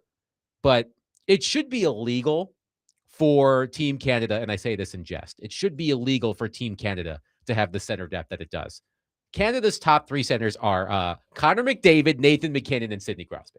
It's just, and I think that's insane. where Bill Guerin is coming from when he's putting his team together, because he saw that in the Four Nations, and he's also thinking, I not only have to beat these guys, but I have to defend these guys. And so, do I want to try to beat them 8-7? I don't know if that's possible, because we know Canada is going to be able to defend as well with the guys they have on D. And that's what happened in that final game of the Four Nations. It became a defensive battle as much as anything else, right? Yes. What was the score? 3-2? 3-2 in overtime. Yeah. So you've got these incredible guys who, they'll put up 10 or 11 maybe on Italy or somebody like some of the lesser teams. They could open it up like that. So you've got to have the balance of the firepower, but also how are you going to defend the best teams that you got to face in the tournament? The weakness for Canada is its goaltending. Yes. Jordan Binnington is expected to start for Canada. And granted, he was fabulous in the Four Nations Face-Off Championship game. He outdueled Connor Hellebuck, who was expected to start for Team USA. But Binnington has been starting goaltender in the NHL this season. He is the lowest in the sport logic of goals saved versus expected. The stat that we hear a lot about these days. He is a distant last. Yeah, he's been actively bad. And that's 80-something goalies, I think. Yeah, something like that. He's been bad. But he has shown, as he did when the Blues won the Stanley Cup and last year in the Four Nations Face-Off title game, that he can rise to the occasion and play out of his mind when the spotlight is brightest. But if Canada is going to lose at any point, it's probably going to be because of its goaltending. The other thing you have to keep in mind as well is the U.S. and Canada aren't guaranteed to play each other in this tournament. We expect them to play each other, hopefully for the gold medal, but they are not in the same groups to start this tournament, so they're not going to be playing each other in this round that we're watching right now. You hope that they will meet in the knockout stage, and it would be incredibly disappointing if they don't cross paths at some point. Yeah, that's the game everybody wants to see. But you're right. It's not guaranteed to happen. I would say that's part of what Canada has going for them is if Binnington doesn't look good, they have time to let it sort itself out. We just saw Logan Thompson in Washington last week play a very good game against the Predators. I thought it was a game that had Logan Thompson had a bad game, the Predators would have won that game. They had plenty of chances against the Capitals on a back end of back-to-backs. And Logan Thompson, I thought, was really good. To me, that will be the guy that ends up playing the big games. So it's really not – because I don't know. I would be really surprised if Binnington holds that job for Canada. But that is the question for Canada for sure. And then who are the other teams? Like Sweden survived here. Sweden's got a pretty darn good lineup. If Finland had Barkov, then I would think Finland would have a puncher's chance. But without him, they're still down a notch from the other teams. And then everybody else, I think on the right day could hurt you, but I think the U.S. and Canada are clearly the favorites, right? And then Sweden would be a slight tier down. Yes, I would say that. I would, despite their performance today, I would throw Czechia into that mix as Yeah. well. Dangerous. Yeah. Plenty of NHL players on that roster, including David Pastrnak and Martin Necas, among others. So that's a team that you could throw into that mix as maybe a team that could disrupt the tournament. One texter says, man, Saros just needs to take a break. I seem to be one of the few Saros truthers, but he plays such a heavy schedule. But how can you blame a guy for playing for his country? Right. But, that it says a lot. Now, I think it'll be a question. Does he start the next Yeah, game? do they go with Lankinen? That is what happened in the Four Nations. But Finland plays Sweden on Friday. that's a huge game. They've got to have that That's game. a rivalry game. It's a big rivalry game, and it's also a must-win for Finland. So do they go back with Saros, or do they go to Lankinen? I did not think Saros was bad today at all. If you look at he gave up 3 goals. They lost 4-1. It was an empty net goal at the end. Juraj Slafkovsky, who was the first pick in the draft, who is a rising star for Montreal. You may not have heard of him because for a couple years he wasn't really doing that well for Montreal. He's blossoming this year. He also played in the Olympics 4 years ago and scored 7 goals in 7 games. This was without the NHL players. But he gets the first goal of the game on a terrible turnover from Miro Heiskanen. Or was it Heiskanen or was it the other guy? It might have been his partner. It was a bad pass right to Slafkovsky, who had a clear line to the net one-on-one and beat Saros. I don't put that goal on Saros. The go-ahead goal, which was the decisive play in the game, early in the third period, Sebastian Aho is battling Dalibor Dvorsky, who plays for the St. Louis Blues, another talented up-and-comer who was a first-round pick a couple of years ago. He's only like 20 years old. Sebastian Aho is battling him. The shot hits Aho. Aho falls down right in front of Saros, and Dvorsky makes a great shot to put him ahead. I don't think that's a soft goal at all. And then Slafkovsky makes a great, on a power play, just puts one, it's bar down from straight away distance to make it 3-1. So there's no bad goals in there. Could he have gotten one? Maybe. But the bottom line is they scored 1 goal against Slovakia, and they had something like 40 shots. Finland dominated the game. They just didn't make any plays, and the goalie, Halavai, or whatever you call his, I don't know how you pronounce it. He played an amazing game for Slovakia. So that was a weird one. But that is something to follow. Is Saros, do they even make the next thing? If you're a Predator fan, you're purely looking for look out for the individual guys. You could argue that you want these teams to get eliminated, like Switzerland and Finland, so those guys don't have to play a lot of games, and they're not worn out, and they do get some kind of break. Switzerland, captained by Roman Josi, plays tomorrow at 5:10 a.m. Central Time. So set your alarm clocks, folks. France versus Switzerland at 5:10 a.m. tomorrow. Canada against the Czech Republic, or Czechia, I believe is how it's pronounced, at 9:40 a.m. The U.S. and Latvia at 2:10 p.m. Central. 615-737-1025. Coming up next, there is someone at the Winter Games who's having the time of his life. And man, oh man, does he have the greatest job in sports? We'll discuss that coming up next. 615-737-1025. Willie Donick, Derek Mason, Adam Vingan, 1025 The Game.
D Mace, Vingan, and Donick 1025. The Game. Willie Donick, Derek Mason, Adam Vingan here with you. You hear that music.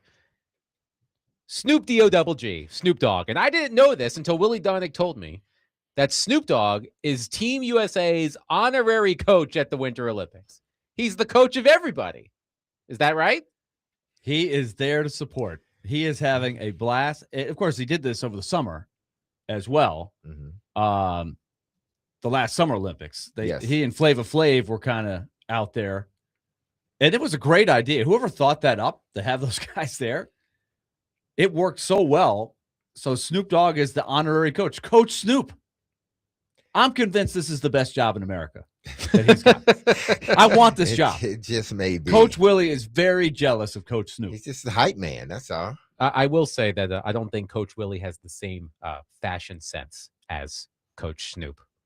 I feel like you can't pull off the looks that he can, you know? I could adjust. I'll do what I need to do to get this job. Willie can adapt now. Did you wear your cummerbund to your birthday party? No, I did not. Well, see, Coach Snoop would have. You think so? Coach He Snoop got a would have point. worn the I cummerbund. don't know about that. He's got his own line of stuff. He got a Snoop Dogg. cummerbund. So I'll A go Snoop with whatever he cummerbund. tells me to wear. But I want in on this because imagine this job. You get to go to games, you get to go to Milan, you see the sights, you hang out with the parents, you root them on. Mhm. As he says, USA all day. That's what he does. They gotta come up He with a different and then slogan. sometimes he just they give him a snowboard. Uh-huh. He says, I've never ridden a snowboard, but I got it. They got to teach me what to do. He gets on skis. He went down and he said it was a trash can. The lid to a trash can. He went down one of the slopes in that. He's just having a blast. He's having a blast. I mean, I don't know. I don't know really how to feel about this. Why? I don't know. The families and the I don't people, they know. love it. Like the He curling guy. gave a pep talk to the USA Yes. men's hockey team. Yes. So if they win tomorrow big, We're But if giving they Snoop some credit. lose, then people gonna blame Snoop. well, I hope they don't think lose to I think Latvia. he is clear from that. I don't think he's going to get No, the I backlash. think that he's still gonna get some of the backlash. We'll see. No, they would just say, Snoop, man, you gotta be more, powerful now next time, for the next speech. I don't know. Seriously, I don't know how I feel about this. And Willie, you should be with me. We Why? didn't need this back in our day, Willie. No, we didn't need no, all but of this other that's stuff. the beauty of it. As why it's a great job. He's whether he makes an impact or not is But secondary we to didn't, the gig. He's got the gig. Like this was.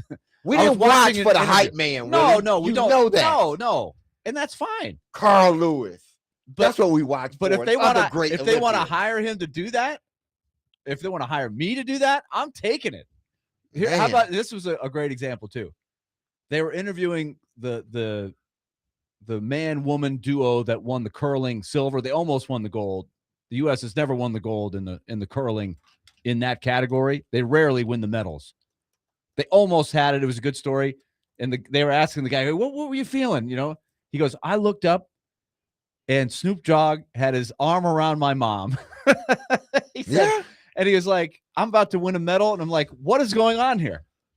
I But get it, Snoop Dogg Willie. is hanging he's hanging. But we didn't need that. All we needed No, was Carl This Lewis, is not about Greg that. Louganis, This is about a guys great like people job. like that, man. D-Mace, That's I all just we want a needed. job. D-Mace, it sounds like you're jealous. God, That's how that's you get to all deal we with it. needed. We didn't need the extra hype. I guy. agree with you. We don't need We it. wanted to just watch. But if they want to hire me to do it, I'll jump in. Okay, I mean, It's okay. a good gig.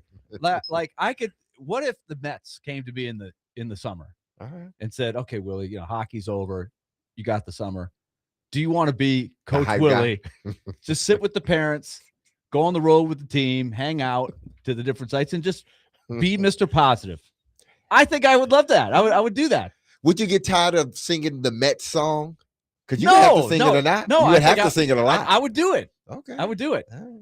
It's a great gig. Willie can sing like Meet every the Mets four, in his every sleep. 4 years, or Mhm. actually every 2 years, I guess, if he does summer and winter. Mhm. So Snoop gets a break after this, right? He can gear up for For next year. I mean, for 4 more years. two. Yeah, for 2 2 years will be years, the yeah. next Summer Olympics. Summer Olympics. I for 2 remember years. at the Summer Olympics, he did some sort of segment with Martha Stewart. Okay, just Oh, take- there's more coming Yes. with Martha. yes, he did a segment with Martha Stewart about I think it's called dressage, horse dancing.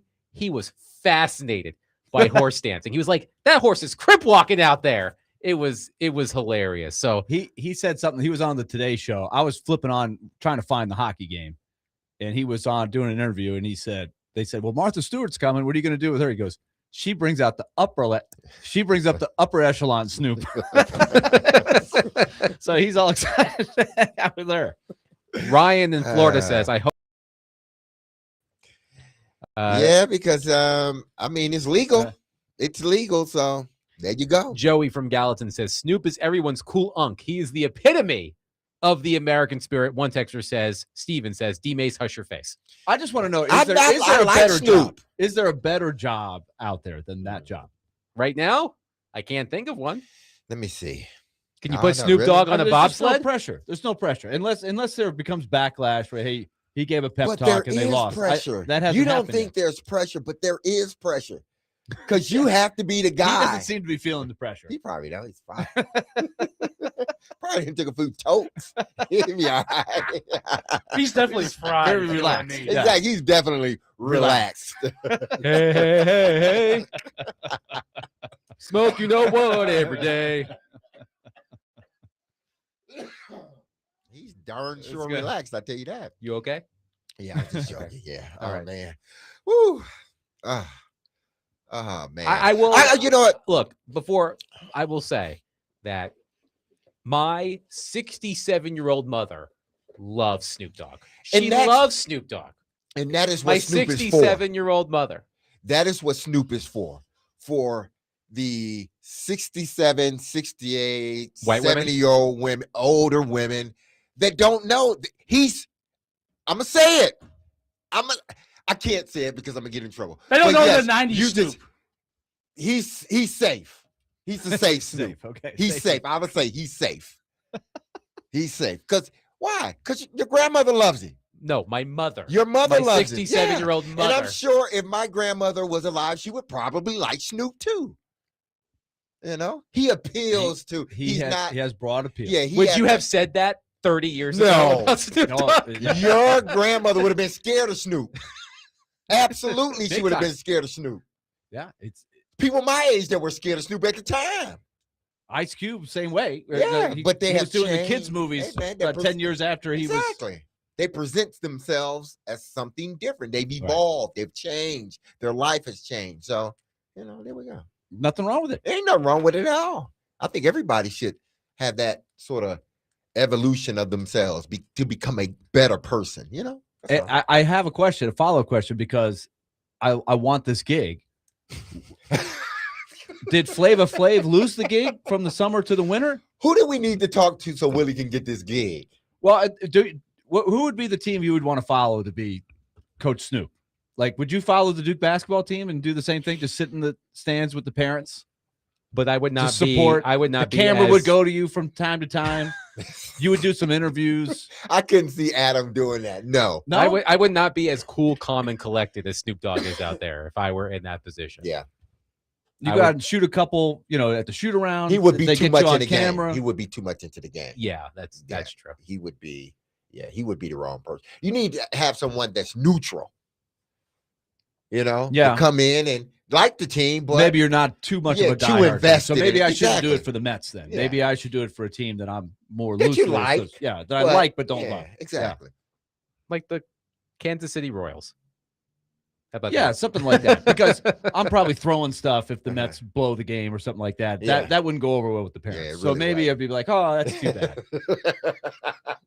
Error in the ninth inning, you guys lost. That's all right. We'll be back. Don't worry tomorrow. about it. We'll be back We'll come- tomorrow. So you got to be Mr. Positive. Yes. I don't know if I could do that with the Mets for sure. Ooh, So that'd maybe be the Mets tough. isn't the right gig. Yeah. But I'm there. Coach Willie is putting his resume out there because I think this is the best job going.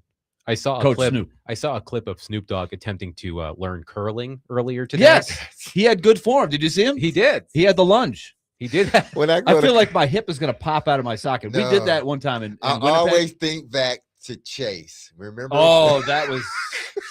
He did not have the lunge. He did not. He had trouble moving the rock, period. May I have a reminder of what this is? Oh, Chase, they had curling. Chase, if you're listening, we're sorry. It's on tape. It's on tape. That's all I can say. It wasn't good. He was trying to move the rock. It wasn't going very far, and then his whole body gave way.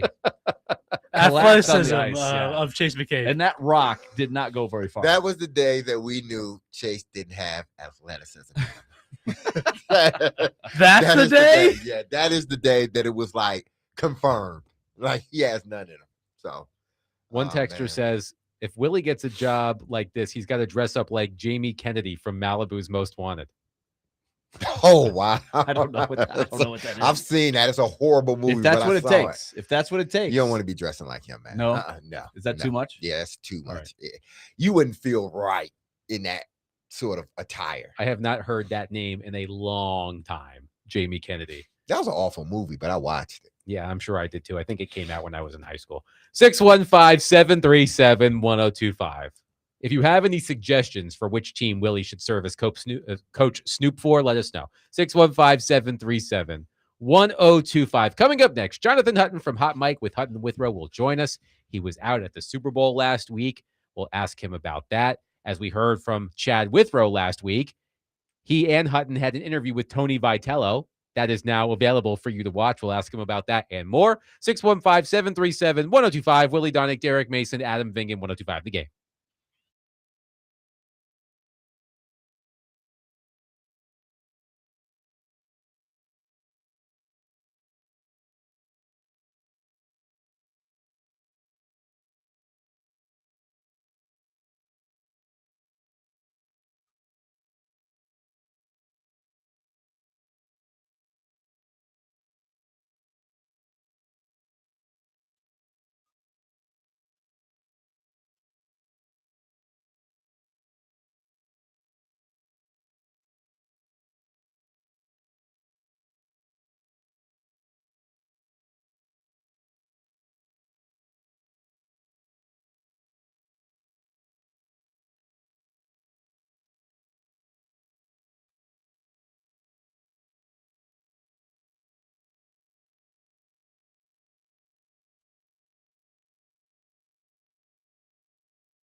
D. Mace, Vingan, and Donick, 102.5 The Game. Willie Donick, Derek Mason, Adam Vingan, and David Janes here with you. It's a Wednesday at 5 p.m., which means we are joined by our friend Jonathan Hutton from Hot Mike with Hutton and Withrow. Hi, Hutton. How are you? I'm doing great, guys. Great to be back with you. Yes, thank you for joining us as always. So you were out at the Super Bowl last week with Withrow. We had him on the show on Friday. He told us about your interview with Tony Vitello. Some really interesting behind the scenes provided by Chad. But what were some of the more juicy tidbits you heard during your week in the Bay Area at the Super Bowl? Well, I mean, it just with Vitello, the crazy thing is it's about to be very abrupt for him. Even more so than what it was in Knoxville, I think, with his popularity / his ability to just walk down the street. He was able to do that. That's a luxury for him. And we were just walking down the street in front of fans, in front of the stadium, in front of workers, and they didn't even do a double take. Like, it kind of figured out who he was or what he was doing. And I told him during the interview, I said, this is about to end, man. Like, once pitchers and catchers report, which was Tuesday, that's everyone's going to know exactly who the Giants manager is. That was not the case. And that was the surprising part. In fact, he had not walked through the ballpark the way we just did last week until we did it with him. The entrance that we went through, all of that. So it was that was eye-opening for me. I figured, I mean, if I were the manager, and especially at his age, I'd be all about that park. Beautiful park, by the way. First time I'd been in there. The ratings were released for the Super Bowl yesterday. Yep. It averaged 124.9 million viewers across multiple NBC platforms. And I think everybody was rushing to see what the ratings for the halftime show would be. Yep. Bad Bunny's halftime show averaged 128.2 million viewers from 8:15 to 8:30 Eastern, the fourth most watched halftime in Super Bowl history. What is your main takeaway from the ratings for the game and the halftime show? I'm shocked that it's not the most watched halftime show based on how many people talked about it. It's like, love it or hate it, you're going to watch. Like Howard Stern. He made his living off of people who hated him more than people who liked him, because everyone listened. And I think, it was almost exactly 5 million, down from a year ago. I look at that and I think, look, the AFC and NFC championship games were down a bit. And the Super Bowl this year, at least from the streaming angle on Peacock, was behind a paywall. That was not the case last year with Fox and how they distributed that through their online streaming. So I think that plays a factor. But look, it up and down, no matter what, it's the most watched TV show event of the year. Everyone's tuned in, and the halftime show's not for me. It's for the viewer who's not a football fan who wants to tune in, and that's what they're going after. They're going after the international market. They're going to play by the end of next season, they'll be in 12 different cities internationally that they've played in. And they've already surpassed 60 different international games that they've kicked off with since this international effort that they've done through Goodell. That's what this was all about. It was the Spanish speaking audience that they're after. To that point, Telemundo averaged 3.3 million viewers. It peaked during the halftime show at 4.8 million viewers. That's it. I mean, I needed subtitles, but I need subtitles for practically anybody nowadays. I still use subtitles every day. So yeah, I don't like to. I mean, if I don't use subtitles, I gotta have the TV turned up to, the loudest volume there is, because I'm having a hard time of hearing at times. But Hut, what do you think about the game in general? Some people didn't like it because it was more of a defensive game, but for me, it being a defensive game, it sort of suited me best, because I think you got more dramatics toward the end, at least right before, they got all the interceptions and everything, the interception fumble by Drake May. But what did you think about the Super Bowl as a whole, the game? I mean, the fourth quarter was more entertaining than the game last year. Mm-hmm. It was a blowout last year by the Eagles over the Chiefs, but there was more scoring. But to each his own on this. I think the divisional matchups are the best weekend of football, period. After the wild card weekend, and from there, Mace, I don't know if you agree. I mean, the Super Bowl, by and large, is normally a blowout. It feels that way. At least the last 2 years, it has been. Yes. Yeah, I mean, even kind of growing up, I feel like it's been lopsided. Now we've been spoiled to some good games. We saw 28-3, the comeback there. But it's in many cases it can be lopsided. I don't want it to be. This felt a lot different than the scoreboard dictated. That I never felt like New England was in control. And once Seattle got in touch with the quarterback there with dominating the offensive line, that's all she wrote, because they don't need to increase pressure to get pressure on the quarterback. They did that all night. And I think we saw a little bit of the Drake May jitters in that game, because he looked totally confused. And listen, he's a young quarterback, and this is a learning experience. You hate to have that experience on a bigger stage, but for him, it's a learning experience. And I know, New England fans aren't worried about their signal caller, but we were having a discussion earlier about, the Titans backup quarterback and what they should do. Because we were talking about Malik Willis and his potential of, being a starting quarterback somewhere this offseason, maybe Miami, because he's more familiar with the head coach. Yes. But when you look at Will Levis, what do you think is sort of the route they should go with him? Levis, if he sticks around, he's on the rookie contract. Mace, if we're going to compare him to Willis, they're going to be different right now. Willis is the clear answer to, the opportunity ahead of him. Right now, Levis is still, the last time we saw him, he's making all those mental errors, and he's coming off of the shoulder rehab or elbow rehab, one of the two. Look, in the model that we saw with Sam Darnold, it took Darnold how many teams? 4 teams, 7 years. I know that, to reach a Super Bowl.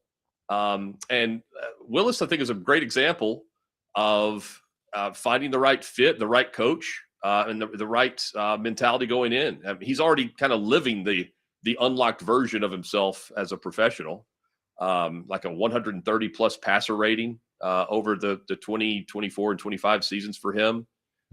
Kevin O'Connell and Clint Kubiak has done that with Darnold. They simplified his reads. They leaned into his vertical arm strength. And I'm with you. I think Miami makes a lot of sense. I could also see him, maybe the Jets, maybe the Browns. If I'm Willis, I sign a 2-year deal and make some money. If I'm Levis, if it's not Tennessee, I'm trying to play the same path that Darnold did, that we're seeing with Jimmy Garoppolo right now. I'm going to one of those offenses out west in San Francisco or in LA with those coaches, and just trying to soak everything in for a year. If it's my choice, it's not. But Brian Daboll, with the way he's worked with quarterbacks in the past, maybe it can unlock some things for him. But I don't think it's the same type of trajectory that we're seeing with Malik Willis right now. So would you be of the mindset, Hut, to be looking to shop Levis around, or are you curious, just with Daboll coming in and knew everything, that maybe with another year, a little more maturity, that he could improve? Yeah, I think to shop him around, he's got to show improvement, Willie. The bonehead plays, those are the last highlights for him. He needs a rehab year. Needs to be a backup in a stable organization. Just again, like Sam Darnold's year in San Francisco, before he can realistically challenge for a starting job again. And if I'm trading him, I'm at least if I'm trading for him, I'm trading for the idea that quarterback's going to come in and at least compete for the job. That's not Will Levis right now, to me.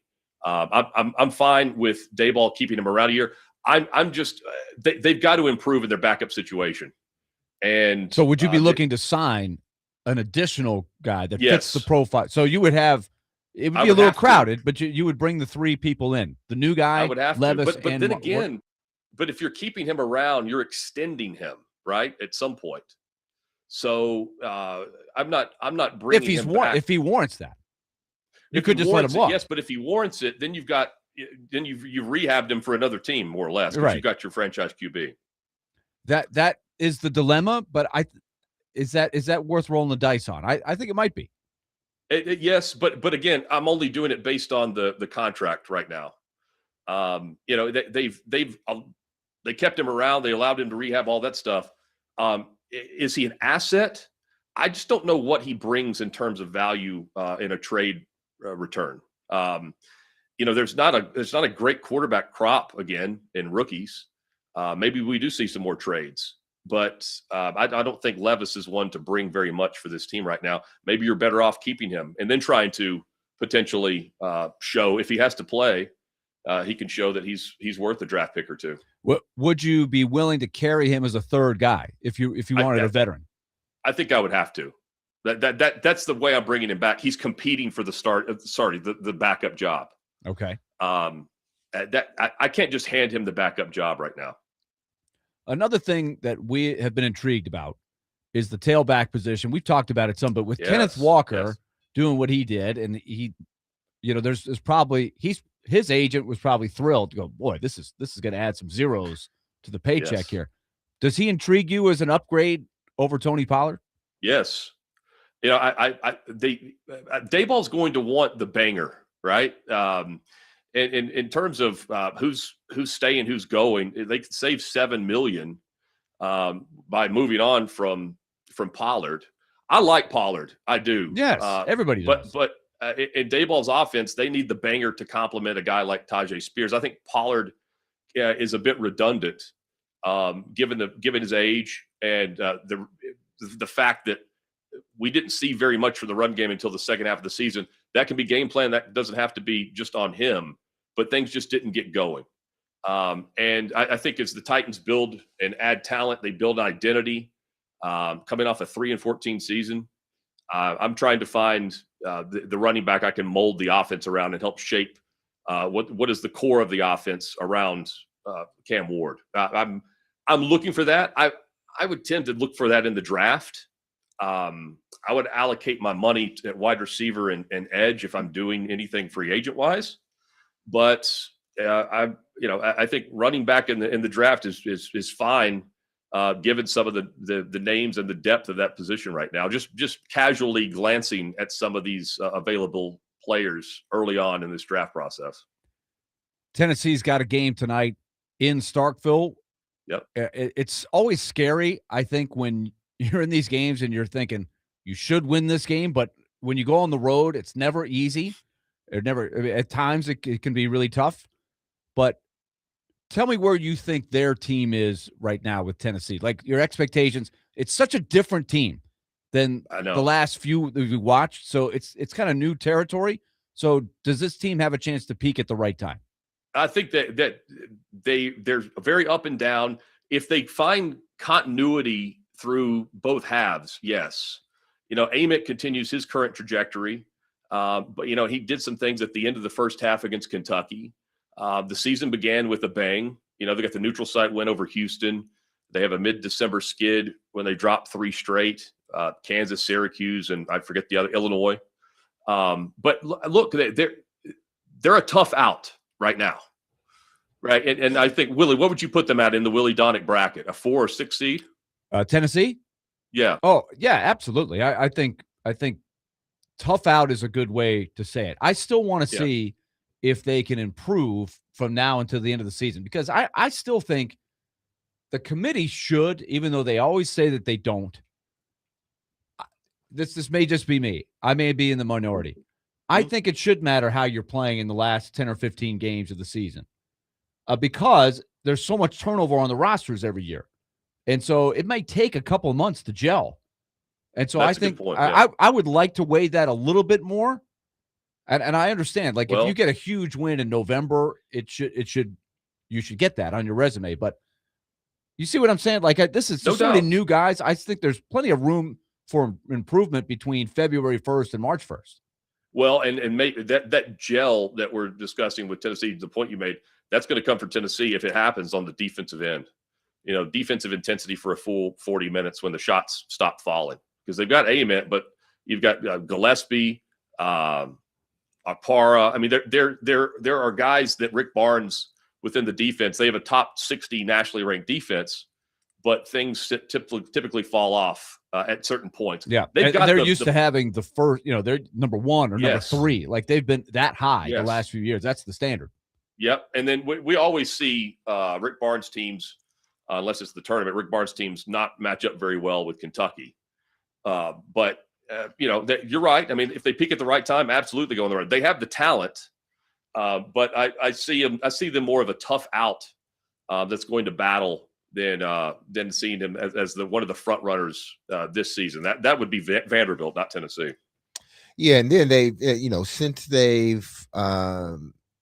they beat Louisville, which was early in the season, Louisville were ranked 11 at the time. They've lost to Arkansas, which is 18th. They've lost to Florida. They've lost to Kentucky twice. And then their only top 25 win was against Alabama, and that was a hard-fought game. So you're right, which you believe they are a good team, but is this a team like they've had in prior years that you believe can make a deep run? It's a nail biter, right? Mm-hmm. Yeah. Not a deep run. I don't buy that right now. Mm-hmm. But they're going to knock out. I see them as a team that knocks out a couple of other good teams that believe they can make a deep run. Mm-hmm. Now we were having that talented. Yeah, we were having an interesting conversation about the what if, because obviously Darnold wins the Super Bowl, and when he was a free agent, everybody thought, hey, the Titans should go after him. Yes. But do you think they would be, considering what the Giants were offering, do you think they would have been in a better place now than where they're by having Darnold than where they are at now with having Cam Ward? Because we talked about them not needing a quarterback and them wanting to trade out of the number 1 pick last year, and maybe it wouldn't have been as easy because everybody knows you're not drafting Cam Ward number 1, so it would have been a little bit harder to possibly get what you wanted. Man, I've gone back and forth on this one because the Titans are not. What are they with Darnold this past season? Right, they're not 3-14, but they're also they're not. They're on the what at best they're on the cusp of the playoffs. What would we say there? Just given how some of these games went. About an extra, I think they'd have won maybe 5 or 6 games. 6. Okay. So, like, if that's the case, and we're just looking at it from, we're taking away the coaching change, all that. I mean, does 6 wins keep Callahan's job? I'm just trying to play revisionist history here. They're still kind of in a purgatory situation right now. They've got the draft picks, though. But really, with all the draft picks, you want to use that on a quarterback up top. But there's not a quarterback that's, it's not number 1 that, again, I'm looking at it without Brian Daboll and without Saleh here. You've got Darnold, but it's a short-term deal. You're either extending Darnold or you're in a spot where you're drafting the backup future starter, and I don't see that in this draft either. I don't know what Cam Ward's going to become, but I don't think this team depth-wise is much different. They're about to get a lot better. I prefer the premier picks. But in this situation, as far as where they are, win-loss record, and the trajectory and the outlook, I don't think it's vastly different, Mace. I see a 3-win team to a 5 or 6 win team. And again, I don't think the fan base is just clamoring for season tickets based off of that. Jonathan Hutton from Hot Mike with Hutton and Withrow has been our guest on D. Mace, Vingan, and Donaghy. He joins us every Wednesday at 5 p.m. Hutton, great stuff as always. We'll catch up next week. Yeah, absolutely. And do me a favor, Adam, and stop putting songs in Willie's head. Come on, man. We can't even get reunited to get played. Exactly.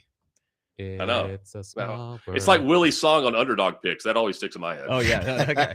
Hopefully that's better than It's a Small World. It is much better. It's a much much better. catchier. Yes. Tune. Much catchier, too. Hutton will catch up with what you would next you do? week. What would be your Coach Snoop team that you would want to follow and have Snoop Dogg's job like he has at the Olympics? I think it's the best gig. Oh, luge, probably. The luge. But like if you could take it anywhere in the world and just be the guy that follows the team, no pressure. You're just there for support, for positive vibes, and you get to enjoy all the sights and sounds. Man, It would be a premier soccer club, just based on the fact that I've never really experienced that, and it's a different type of edge and fan base. And you're not emotionally attached to the team. That Absolutely. probably helps you get everybody through the highs and lows. You're more even. Willie, I mean, all three of you know this. Like behind the scenes, you kind of know the rhythm and flow of any pro league in this country. I have no idea what it's like there. No, Ted Lasso is about my only connection to that. Right. So like, the venues are practically the same, but there it's much different. I've only been to one Premier League game, and I would love to go back. Get Hutton on a plane to England pronto. That's right. Nice. We'll catch up with you next week, Hutton. See you guys. Yep. 615-737-1025. Let's go back to the Titans offseason for a moment. There are a ton of holes on the Titans roster, and I'm wondering about one player in particular and how much money would we be willing to throw at this player in free agency. We'll discuss that next. 615-737-1025. Willie Darnick, Derek Mason, Adam Vingan, 1025 The Game.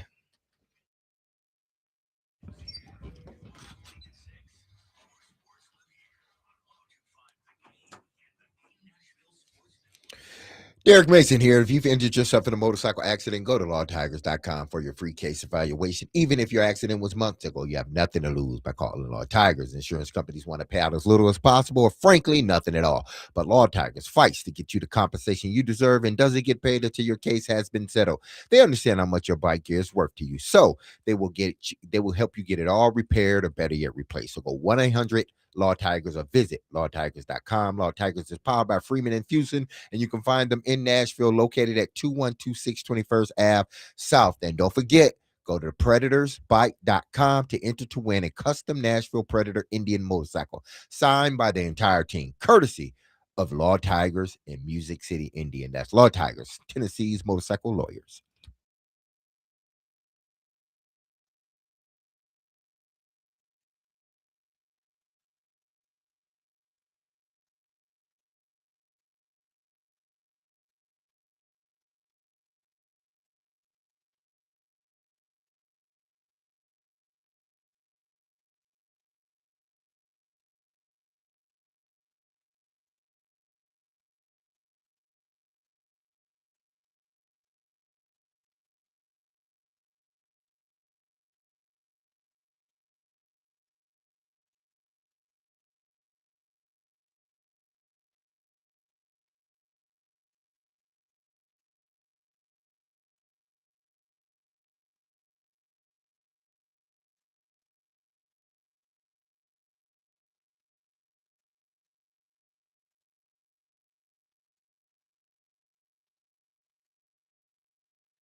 D-Mace, Vingan, and Donick, 102.5. The Game. Everybody's got a price. Everybody's got a price, especially in free agency. And as the Tennessee Titans embark on their offseason, there is one player I am wondering about, and this player saved his best for last. This is not a position that should be high atop the Titans' priority list, in my opinion, but they do need a running back. How much money would you be willing to throw at Kenneth Walker in free agency? It's a good question. Pro because- Football Focus contract. Pro Football Focus's contract projection for Kenneth Walker: 3 years, $27 million. So that's an average of $9 million per year. $20 million guaranteed. Now, That sounds. let's here's the recency bias is working in Walker's He favor. saved his best for last. Yes, he had a great game. He is the Super Bowl MVP. His regular season wasn't great. It's not bad, but I think the real essential question is he now because he's young, is he an upgrade, a clear upgrade over Tony Pollard? He will be 26 in October. So he still should have some fuel in the tank. He hasn't been super overused. But I'm looking at his EPA. I'm looking at his DVOA. It wasn't great this past year. Pretty average, honestly. In terms of efficiency ratings, right? So look at your numbers, Adam. EPA, where did he rank? I'll have to look it up. Yeah. But it doesn't look super impressive to me. But as Derek knows full well, teams often have been hesitant to pay big dollars to running backs because running backs get hurt. Their careers aren't very long in terms of their best years. But I do wonder if he will price himself out of Seattle because he did have his best game in the biggest game. He is the first running back to win Super Bowl MVP since Terrell Davis nearly 30 years ago, right? It's been that long, yeah. It's been a long time since a running back won Super Bowl MVP. But I do wonder if the Titans, with all of the cap space that they have, would be willing. We talked about this with the Seahawks when they went into free agency last year. They spent a lot, but they concentrated on the major positions of need. You can certainly argue that running back is not a major position of need for the Titans. They need edge rushers. They need wide receivers.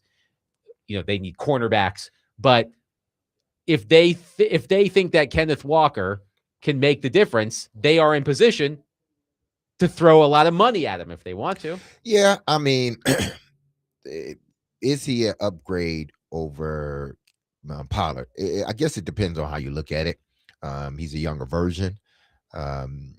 He's coming off of his best run, and mind you, he split time with Zach Charbonnet. Right. I think that's how you pronounce his name. Yes. And he had 730 yards, and he led the team in touchdowns with 12. So he was more of their short yardage guy or whatnot. But Kenneth Walker averaged nearly 5 yards per carry.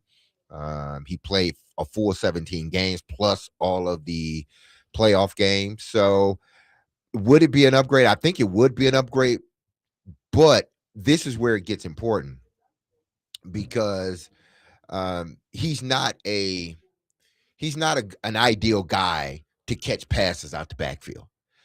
So that second guy has to be able to carry that load.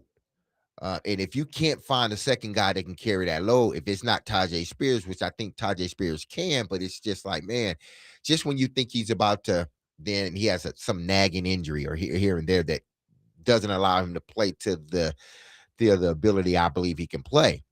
Well, if that's the case, then you don't need Kenneth Walker if you don't believe Spears is going to give you 17 games, because Spears gives you what you need that Kenneth Walker can't give you, is that threat out the backfield catching the football.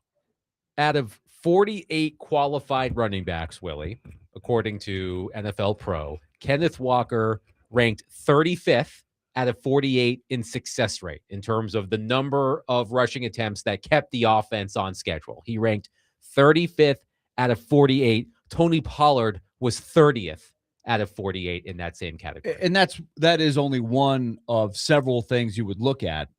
But I'm looking at all of the ones. From what I can tell, his efficiency wasn't anything great. But there are running backs that are really good running backs that don't necessarily score well in all those categories. Like, for example, I'm looking at Bijan Robinson. He had 1,400 and something yards, but his efficiency wasn't great either. Of course, he plays on a team where he kind of had to do it all. Sometimes that can hurt you in that area. So it comes down to fit and cost. But I would think you're probably going to have to jump out and pay some pretty good coin to get him. But if you're looking at it this way, like Hut just said, it's going to cost, you got some money in your budget, because if you wanted to keep Pollard, that's you got to pay $7 million. So if you're just going to up that a little bit, you can justify it that way. We're going to pay a little extra for running back because we think it's important. And I think it's fair to say that Walker needs a hand, another guy in the tandem, right? Here's another name that a lot of Titans fans have been wondering about because of his connection to Robert Saleh, and that's Breece Hall. Breece Hall, by the way, his contract projection on PFF, 3 years, $37 million, with $25 million guaranteed, compared to 3 years, $27 million for Kenneth Walker. Breece Hall is a year younger than Kenneth Walker. He will turn 25 in May. But the PFF contract projection for Breece Hall, 3 years, $37 million, $25 million guaranteed. I mean, Breece Hall is a really good back. Now, he's dealt with his history with injuries. He's dealt with that. But he hasn't missed many games. His injuries was early in his career, I believe. When he had, and he's not that old anyway, but when he had I think was it a knee injury? I think that's right. His first year that sidelined him. But he has started 16 games in each of the past 3 years. Exactly. So, I mean, he's a better receiver than Kenneth Walker. So, to me, are you looking for a guy that can be both a runner and a pass catcher? Or are you just looking for that guy that can be sort of this bell cow for you that can, take the load and carries if you need him to do that? Now, Breece Hall seemed like he can do that both, but are you willing to pay him the money that you're going to have to pay him? Upwards of $12 million per season. Exactly. So are you willing to commit 3 years, basically, with 12 on average? But he's young again. And he's young. At my mindset, this is just me, because I know that the name of the game is smart spending for the most part, right? But there are times, and we documented it with the Seahawks and the Patriots in particular. Sometimes if you've got a big need, it's worth paying a little extra, especially if you've got the quarterback on that first contract and it's not costing you a ton. So I could justify paying a little more for a Breece Hall or a Kenneth Walker if I really believed that this is a big upgrade. Not huge. It doesn't have to be huge, but it is a clear upgrade from what you've had in Tony Pollard. I think both. And again, Tony Pollard is a good player, but I think both of these guys would be you would get the same play or better with a younger back. Yeah, you may have to pay for Kenneth Walker a couple more million. And then after that, if you want Breece Hall, you have to pay upwards to 12 potentially. But I do think, you will get an upgrade. If nothing else, it will be, it wouldn't be worse. I think it would be an upgrade. Let's go to our friend Dr. Locke on our phone line, driven by Wilson County, Hyundai.com. Dr. Locke, thank you for calling. Go ahead. What's up, fellas? What's up, D-Mace? Hey, what's going on? Hey, by the way, first and foremost, want to thank you guys for my Trevor Noah tickets. Went and saw him last night. He killed it at the Ryman. So awesome. Glad you had a good time. That's great. Got that on the Philly Underdogs. So let me run something by you. I mean, all I do is watch college football. I'm a junkie with it, addicted to it. But why not? And as far as the draft's concerned, I believe in getting the best value. Take the best player, right? Don't just draft a position. Yes, you draft for need, but draft the best value for that you're going to get at the position. So if we're going to go running back, and we know we need running back, why not go Jeremiah Love? You're speaking Derek's love language. You see what I did there? He loves Jeremiah Love. Hey, D-Mace, are we wrong? Now, I'm gonna double down on D-Mace because Dr. Locke's not wrong when he tells you to do something. Now we're gonna draft Jeremiah Love. He is a guaranteed 10-year, 12-year starter. He's probably going to wear a gold jacket when it's over. The guy is the best running back to come out in 5-7 years. It's a guaranteed, sure, cannot miss draft pick. Now you're going to pick him up. D-Mace, what are we going to pay him the first year? $3 million, $4 million for a first round? Not much. Right, not much. Now you take that $7 million, ship it off, don't need Pollard. Hey, great. He was a nice Honda Accord, but now you got a Lexus that's going to go for 15 years, and I'm telling you, you put $3 million instead of $7 million, and now you can address the wide receiver free agent. You can draft an edge rusher in the second round because Reuben Bain, much as he's a stud, he's not going to change. He's not going to change a team. He's not a top first round edge rusher. But Jeremiah Love is a 10-year starter and a future Hall of Famer. Thank you for the call, Dr. Locke. You're speaking Derek's language. Okay, Listen, I'm going to play the other side of the coin. Mhm. Isn't that what the Raiders hoped they were getting with Ashton Genty? And But they're trying. I mean, Ashton Genty. I mean, he didn't have a bad season, but their offensive line was horrible. Yeah, but he didn't do much. I mean, he can only do so much behind an offensive line that's horrible, and their offensive line was not good. 975 rushing yards, 5 touchdowns, Yeah. 3.7 yards per But carry. if he had a better offensive line, I think that his numbers would have been vastly different. But you could have had 50 running backs that would have had Ashton Genty's numbers last year. Of course, 50. maybe last year, And you but used a first round pick on him. but the first round isn't necessarily. Yeah, if we hit on that first, if he comes out like a lightning bolt and he has a great season, perfect. We don't have to justify it. But when you draft a guy like that high, it's long term. This is about long term. It's not about, we hope that he comes on and he blaze out. Love, he's got to come out looking like a stud. I think he would be. Stud. I think this guy, Ashton Genty, but they're two different me. backs. They're two different backs. Yeah. I think Jeremiah Love. We're talking Saquon Barkley rookie season. We're talking 1,300 if you use yards. Hyper, you need to have that. Yes. Like Eddie George from day one was really good. I think if he was on a different team, his numbers would have been better. I think if a couple of guys on that team was on different teams, their numbers would have been better. But what Jeremiah Love brings, he's an instant star plug. I do disagree on the Bain thing. I think Bain to come in and change what you can do defensively. But he has short arms. Short arms. Hey, listen, I have other guys that have short arms that are in the Hall of Fame. So I dismiss that stuff. John Curse did not have short arms. No, he didn't. But when you draft a guy, whoever gets Jeremiah Love, just like I believe, with Christian McCaffrey or Saquon Barkley or even Bijan, it's going to be an instant spark plug. And as the team gets better, you're going to see his true ability to play this game. This kid, wherever he goes, and I wish the Titans would draft him, but wherever he goes, this kid's going to be an all-pro. He will be.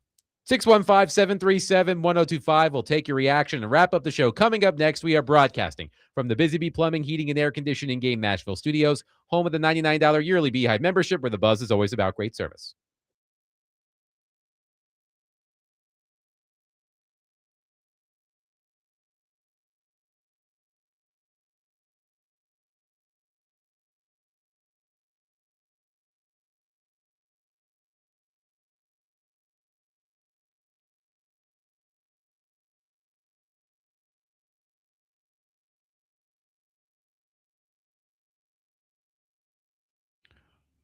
All right, time to tell you about Loan Pronto. The low mortgage rates are back, so first things first, they're delivering fixed-rate mortgages with APRs as low as 4.89%. That's the lowest in years. So simply, if you're stuck in a higher interest loan, 6% more, something like that, if you're not sure, check. You could drop your payment big time. Or you can keep your first mortgage if that's what you want to do. But if you need cash out of your home's equity, Loan Pronto has the Rapid Equity Loan Program. That's always sitting there for you. You can get thousands out of your home's equity to pay off bills, and you'll have a better interest rate as a result. One homeowner, for example, pulled $250,000 out, paid off credit cards, car loans, and cut monthly expenses by $2,000. That's a good move. So call and see what option works best for you. But don't miss the rate drop of 2026 going on right now. Ask about new home loans, VA loans, full cash out refis, or the Rapid Equity Loan. 615-499-5780 or loanpronto.com. That's 615-499-5780 or visit loanpronto.com and get that free instant home appraisal and get the process started. Equal housing lender, NMLS 166-1781, APR for well-qualified buyers, NMLSconsumeraccess.org.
There you go. You happy now?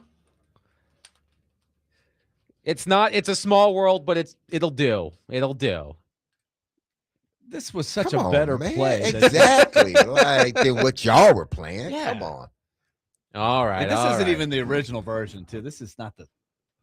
This is Well, like the slow down. Like Slow it down. Do you have He any just other? hurt. Do you have any other complaints today? No, this was my primary complaint. That's gimmick infringement. Primary complaint was. Oh, that's right. That's yeah. that's gimmick. Any more infringement. complaints? Yeah, I'll take them over here. Not. take that up with Hutton and Chad and Paul. Right, I Primary know. complaint. Yeah, the primary complaint. Yes, That's Chad. That's gimmick infringement. It was Willie, not me, guys, if you're still listening. Let's go to Brian, who has been waiting patiently. Brian, thank you for calling. Go ahead. Brian, are you there? Fellas, it's good to hear you guys' voices. Hey, me and D-Mace are probably familiar more than anybody with Kenneth Walker, me being a Michigan fan, and D-Mace, of course, being a MSU alum. The reason I love the guy as a player, I think his play speaks for itself, what we've seen Sunday. But, I think two reasons you don't bring him to the Titans. For one, the condition of the offensive line really needs a good blocking scheme for the type of running back that he is. His patience is something we've always noticed.